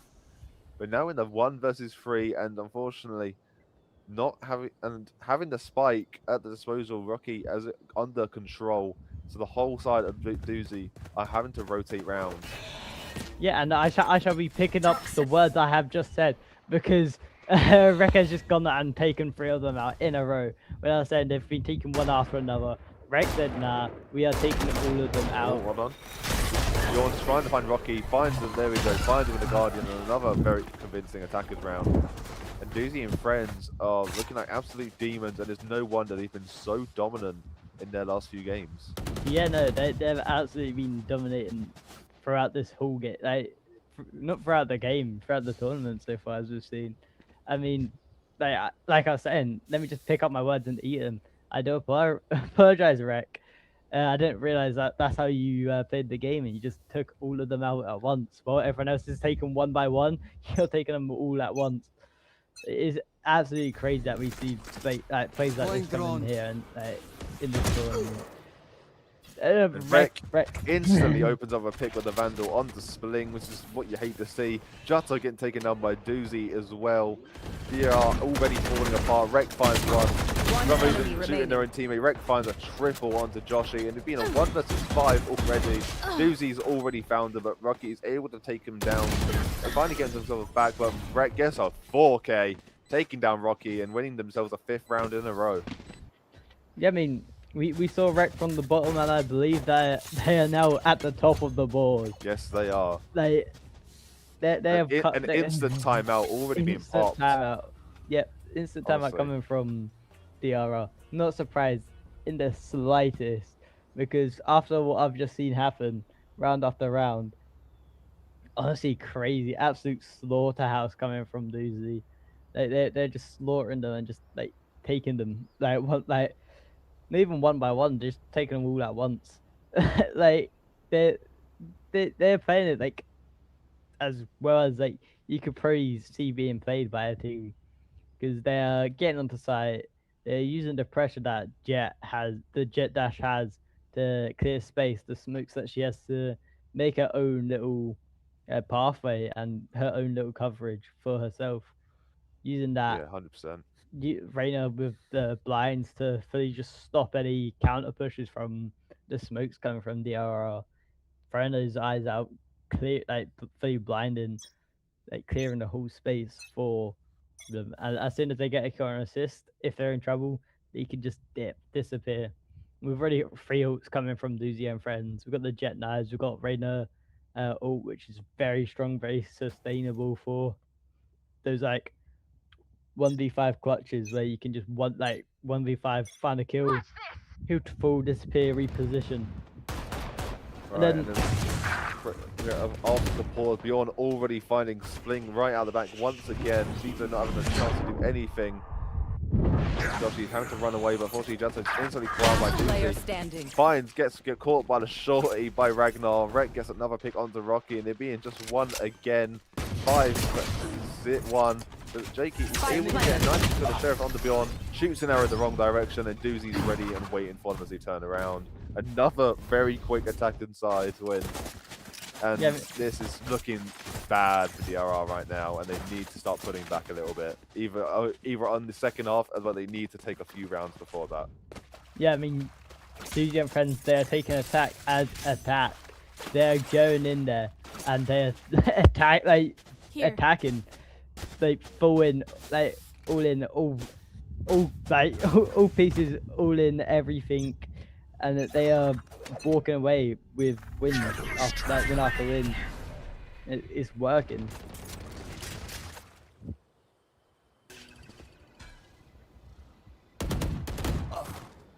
And Doozy instantly finds Jakey, instantly rotating around to B side. Ragnar's sitting ready and waiting, finds Jazzo. Splingo finally gets one back, taking down Rek. Does try to find Doozy in return, but unfortunately does lose the gunfight. But Rocky's able to fire back in return, taking down Doozy, one of the main players here.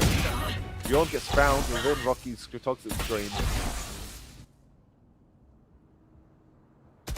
Ragnar's rotating the point, does miss. And it's a triple kill for Rocky as Joshi is still having the control of A site. Well, Neymar is gradually rotating and looking for Rocky on point, who's sitting at not a very crisp, like 10, more or less like 10, 15 HP. Oh, Joshi's slowly making a rotate around, possibly might catch Neymar off guard. But Neymar seems to be going for the long approach, no, taking for very long approach, looking for A site possibly. Very long rotate here. As nobody seems to expect nonetheless. 30 none seconds the wiser either. 30 seconds left, and surely they rotate now. 20 seconds. No, Joshi still isn't bothered and is still gradually holding the point. Is checking their angles though, and Rocky's still sitting within the smoke. Very, very not so healthy 12 HP. 10 Still seconds down very left. quickly. But down goes the spike. But surely they know that he's planted. And now they turn. Spike was planted, and unfortunately that gives Neymar the chance to set themselves up for a potential defense of the point here. Having a nice health advantage over Rocky specifically, who is an incredible player and is the main hope for DRR so far this round. Yeah, I mean, it is Going in just back the- turns. Blinding. Go. The blind unfortunately decides to jump out and peek with the blind. I but- believe that is an ace coming from Rocky. No, Rocky. it's unfortunately only a 4K. Is that only a 4K? Yes, My eyes It must was be only a deceiving 4K. me. Yeah, In the top right, it looked like a V. no, Nothing goes. Spling did take down one at the very start. Yeah. I honestly, these rounds have been going so quickly. I don't even know what's happening. Like, who's killing who? Honestly, it is crazy how Rocky. Like, I mean, even though someone can be 1 HP, they can still just win the round regardless, because the HP doesn't always matter in games like Valorant, games like CS. If you hit that headshot, or like, It's instant. It's over. yeah, it's over. But so far, it's looking very, very bad. As Doozy and friends instantly make their way onto A. Very contested, but Joshi gets a double. Doozy finds back onto Jato, onto Joshi. Finding back, getting their own double of their own. Jakey follows down the owl drone, trying to locate where they are, but Rek finds Spilling onto Blank. Planted. None escape. Oh, but a point blank arrow onto Doozy, takes them down. All 3 arrows have been shot by Jakey, and Rocky's gradually making their way over, keeping an eye on the poison wall. But it doesn't matter, as Rek is rotated around to the side of A. Getting ready to support Ragnar, and Jakey goes for the peak, does whiff as they do get baited by the ping. Rek is gradually walking up the wall, finds Rocky, One does enemy miss, remaining. does take him down, no return. Ragnar gets another, and that's 7-1 already. Doozy and friends are setting themselves up with a very dominant first half. yeah, I mean, Doozy and Friends, just brilliant teams. That we like. They've just been playing incredibly well. They're getting that entry onto site, finding the picks that they need to like get to secure themselves the win. That's all they need. And as long as they just keep up with that and the pressure they're like applying onto DRR, they should be able to walk away with this game in their hands. Yeah, 100%. And honestly, I'm all for it. I'm really happy with the performance they're putting on here. DRR are trying their best, but Doozy and Friends are just so dominant. Instantly going in with the knives. With Bucky does unfortunately mess up the Bucky shot there. And Rocky instantly shoots down Bjorn as well, even when blinded, taking down two. Neymar finds Rocky though in return. Looking for Spling here. But Rek does find Jerky. Spike planted. Spling though, completely unaware of where Neymar is located, but does find one. Rek finds another onto Joshi. One enemy remaining. Gets the nice kill onto Junko. What the disrespect. Neymar finishes off Sling for another quick attacking round. But oh, you cannot do that to them, man. Rek, you can't do that.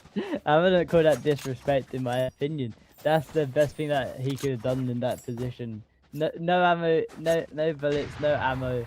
Like, if you reload, you're most likely gonna die there. The best option for him was to just try and run at J2 and try and get that knife kill. And somehow, some miracle managed to get that off. And I do believe these last couple of rounds, Pro will be going to be friends. Dude, yeah, as Rek innocently takes down Joshi, who's one of the main key players here. Does get a little bit more damage as well on Spling. Jato gets caught out by Doozy on the rotate. Rek finishes off Spling as well. Brings us down for 5 versus 2 already as Neymar's going for the plan on A. Getting the spike down as we saw a bit of a questionable action there coming out from Doozy and Friends, celebrating in their own way. But Bjorn is going to cut off here. The shotgun comes out. Down goes the blind, but it does get instantly shot down. 50 HP One there. enemy Another remaining. dart.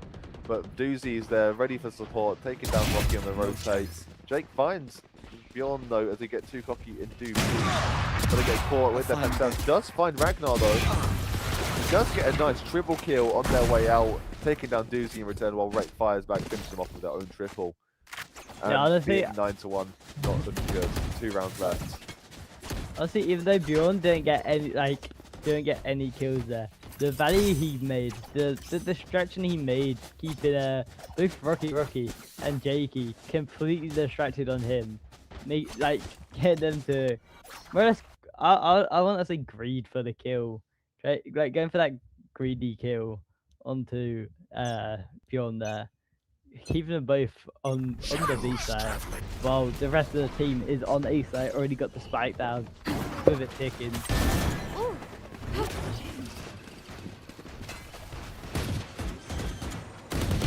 Enemy kill. Blocking sight. Oh, unfortunately, Doozy gets a bit too cocky, but Neymar's there to finish off Jakey. Been down at 2 versus 4. Last No value player coming up from standing. overall, but Neymar doesn't matter. Goes in, finds Spling. Nice one tap coming out from Rocky, taking down Ragnar. Oh, and 360! It's the 360 spin from Neymar onto Rocky to finish off round 11. Last round Bring us in to a the score half. of 10-11. We're on the last round of the half now, and if Doozy win this, they'll be 2 points off taking home the victory.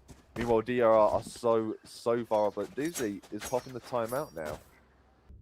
Doozy up off her timeout, which is kind of a surprise coming from a team that is already two wins away from match point, 3 wins away from getting the game.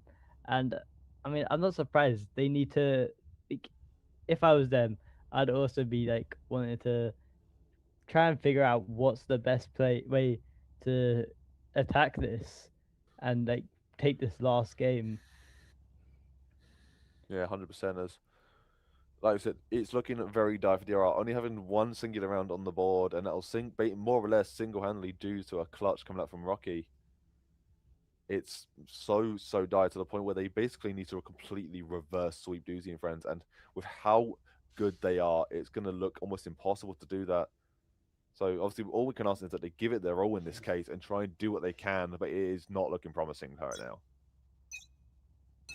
Yeah, it is not looking promising for DRR here, and like especially the fact that we've seen them a lot of the time thrive so much more on the defense than the offense.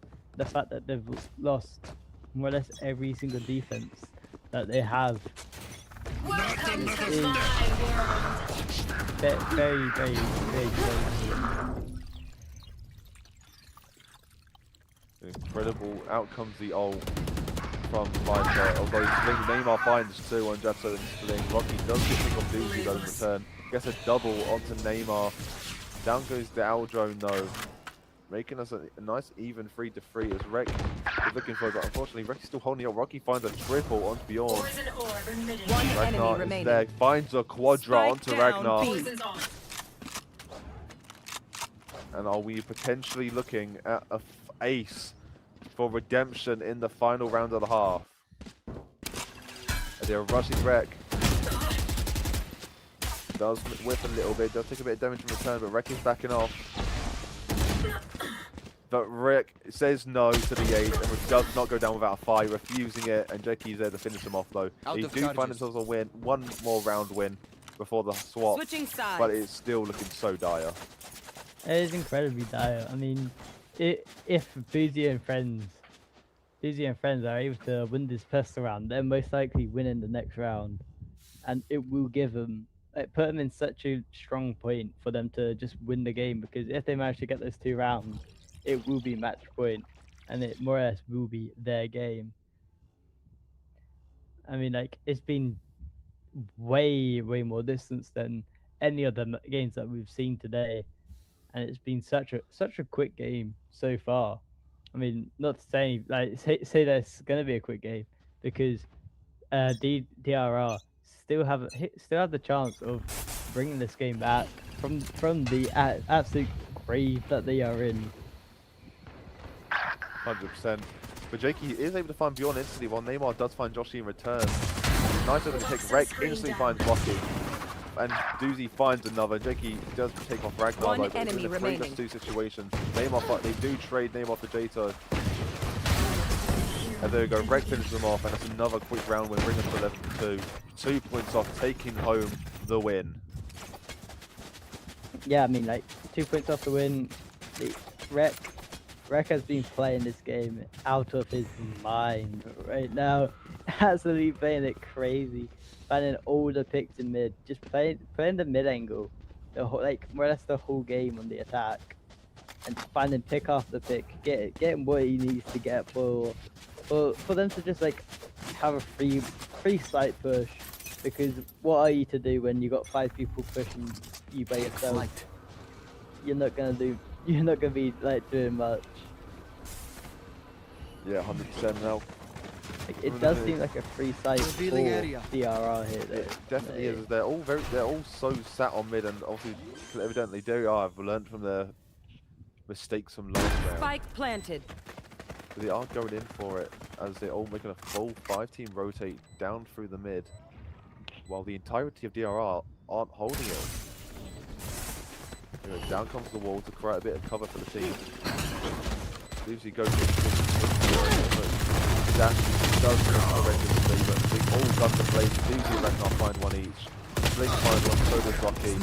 Blink and One Jake enemy find another, and remaining. Bjorn finds an extra one. It is just Bjorn left.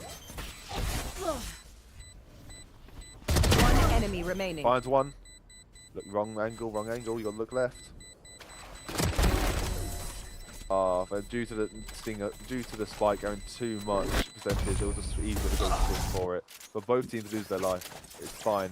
It's still, DRR is gradually building up their points, but they can't afford to give any more at all. Yeah, I mean, this does look like it could be in DRR's hands, especially with having the credit advantage here. They very much could win this round and like get a win streak for themselves started out. I mean, Doozy and friends I believe it was a bit of a BM round, like a throw round, because all 5 of them was running the Ares, and it was more or less like threw the round out the window, and like all of them sitting on one side, just leaving sites open, like right now, all of them on B with no one on A.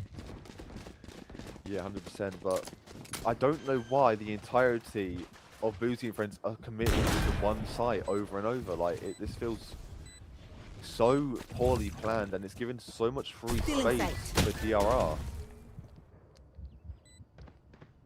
Spring like going with an aggressive Settle peek. down. Does find one. Nice to come beyond the open fight. Ragnar is going in though, only having the shorty at hand. As Joshi is rocking the outlaw once again. Here. And Spike is picking down halfway already. He needs to make a move, but there's so many people left alive. One It seems enemy remaining. This is another round for DRR. As a nice, another triple kill for Rocky comes out. And surely you learn after 2 rounds now not to let them have full control over 1 point. Yeah, As it is done them over dirty twice now.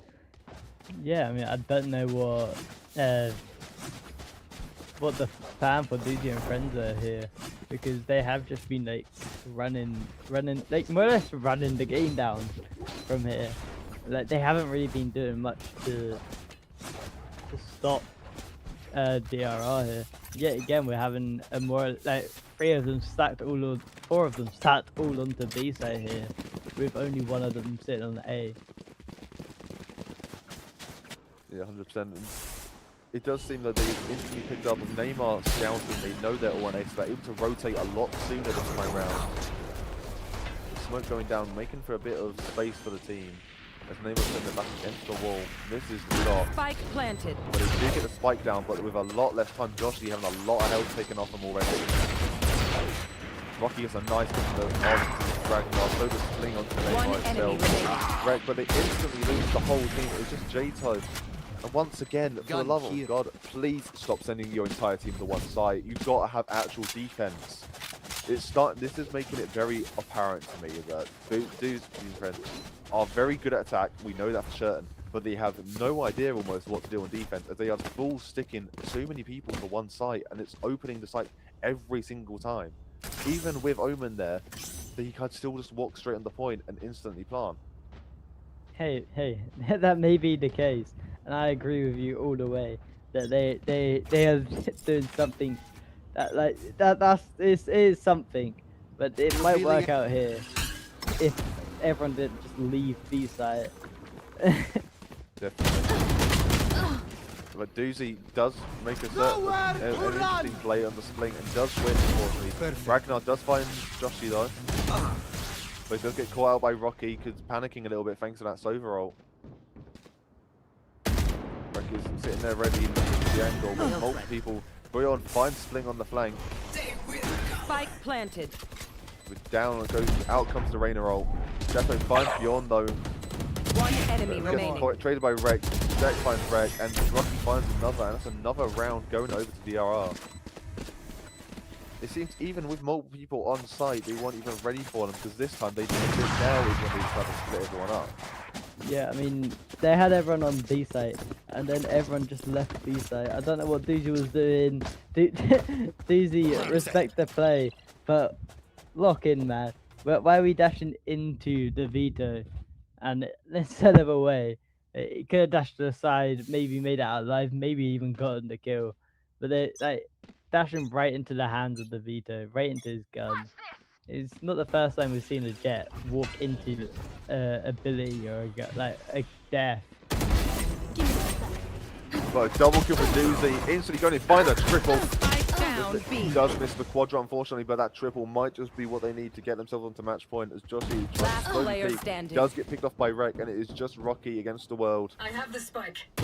Does go for an aggressive peek, but gets picked up by Ragnar, and that was more like the Doozy in terms of being.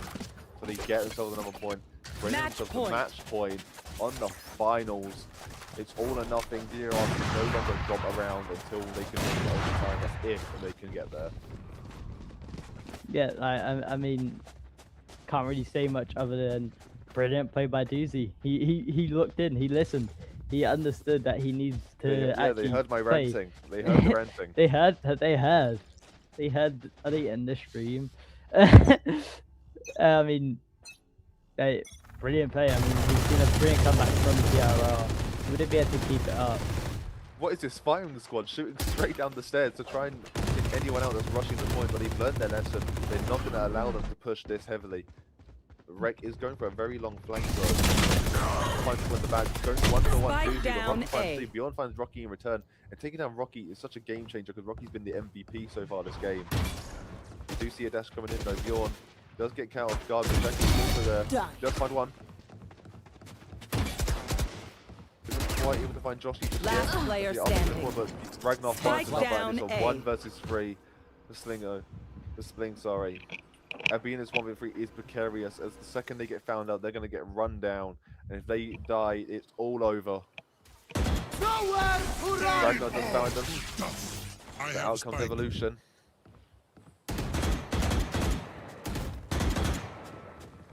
Shots are getting fired, shots are getting missed, and they're And not I trying see. to go for a knife. And They're we're gonna not. see a knife. Spling gets one. Turn around, Last Spling. player Spling, turn standing. around. Oh, The no. backstab. Defenders win. Rek Not the with backstab. two knife kills in one game. No, you can't do that, Absolute, Rek. You can't finish them off with the final kill. absolute wrecks them, I guess you could say. Oh, because- very funny. Oh, the Slice and final dice, kill. taking them to London even, bro. Just taking them to London, getting stabbed. Can't do much more about that. No, I mean, of all the absolute places- slaughter. Yeah. And now I understand why it's called Doozy and Friends. Doozy was a monster. Again, everyone was a monster that game. Although Rek, though, was just as good, in my opinion, being a 24-7. Yeah, I And mean, that Doozy knife and Rek. kill, though, yeah, they were monsters both again. The rest were just there for, they were the friends along the way. They Should be were their friends. Doozy, Rek, and friends, because absolute what monsters. But either way, Doozy and friends are our grand finalists. They have won it, and obviously, along with DRR, they have got them both tickets to the monthly tomorrow. Although Doozy and friends are going to be a higher seed as they did win this finals, but DR as well, they played incredibly well. They earned their spot in the finals, and for that they do also get their own ticket to monthly. So we will hopefully we look forward to seeing both these teams tomorrow for hopefully some more astounding games, and hopefully we'll be interested to see how far they can both go. Yeah, I mean, both like you said, both teams played it really well. Both Doozy and Rocky MVPs, 100%, so blatant. Rocky played it as well as he could. I honestly think he couldn't have done much more in that game. No, definitely not. But I do feel bad for J2 because J2 he was just getting picked off every time. Every single time. Every single time J2 got taken out, like infinitely, like it was just so unfortunate for him because it was just in the mid. He kept on trying to push it with Spling. He just kept on trying to push that mid, try and push that out, and trying to fight it against Rek, and just got wrecked by Rek. Mouthful. Got wrecked by Rek, and it was just a absolute slaughter from Rek in the mid lane, especially the attack, which is crazy to see because he's just running like outlaw back to back to back, and just taking out two out like one after another. Yeah, like- certainly. Like you said, we have monthly tomorrow. I will be there. I'm pretty sure Holy Monk will also be Yes, there. me and you are on for our first half of the stream, and then we'll be joined for the rest of our lovely caster for the second half. Yeah. That will be at for us here in the That UK. will It's be tomorrow. 4 p.m. UK time, whatever that equivalent to you See you guys. is slightly 2 hours earlier. But we've got one last shout out though. Yeah. For Well, I'll Exelag. shout out to Exit Lag. Like that's the wrap of today's tournament, the invitationals. Don't forget to stay for tomorrow's monthly. But that's a wrap. And thank you to the winners, aka Doozy and Friends, which we love. We love to see them tomorrow, honestly. Thanks to the team, everyone who like the producer, the like you Holy Monk, the observers, as well as Solo, the one who's organizing these tournaments. Like, just make sure before you head off onto your own rank grind, get Exit Lag. Like, it just help you protect you from your lag, protect you hopefully from some cheaters, protect you from some smurfs, protect you from those throwers. I know about them. And use code Wolsden, WOLBESDEN, to get 50% off of their annual plan, as well as it will be a 1 month of free Nitro. who doesn't love Nitro? Extremely high quality, get so many more like stickers and everything else. Everything's nice. And that will be me. Do you have anything else to say, Holy Monk? Well played to all the teams today, and once again, like you said, thank you to all the production today. Amazing work, like always. But I'm looking forward to the finals and seeing what our teams can show us what they're made of and potentially take home the crown. But that will be it from us today. I've been the Holy Monkey, joined by the amazing CJPS, and we will see you all very soon.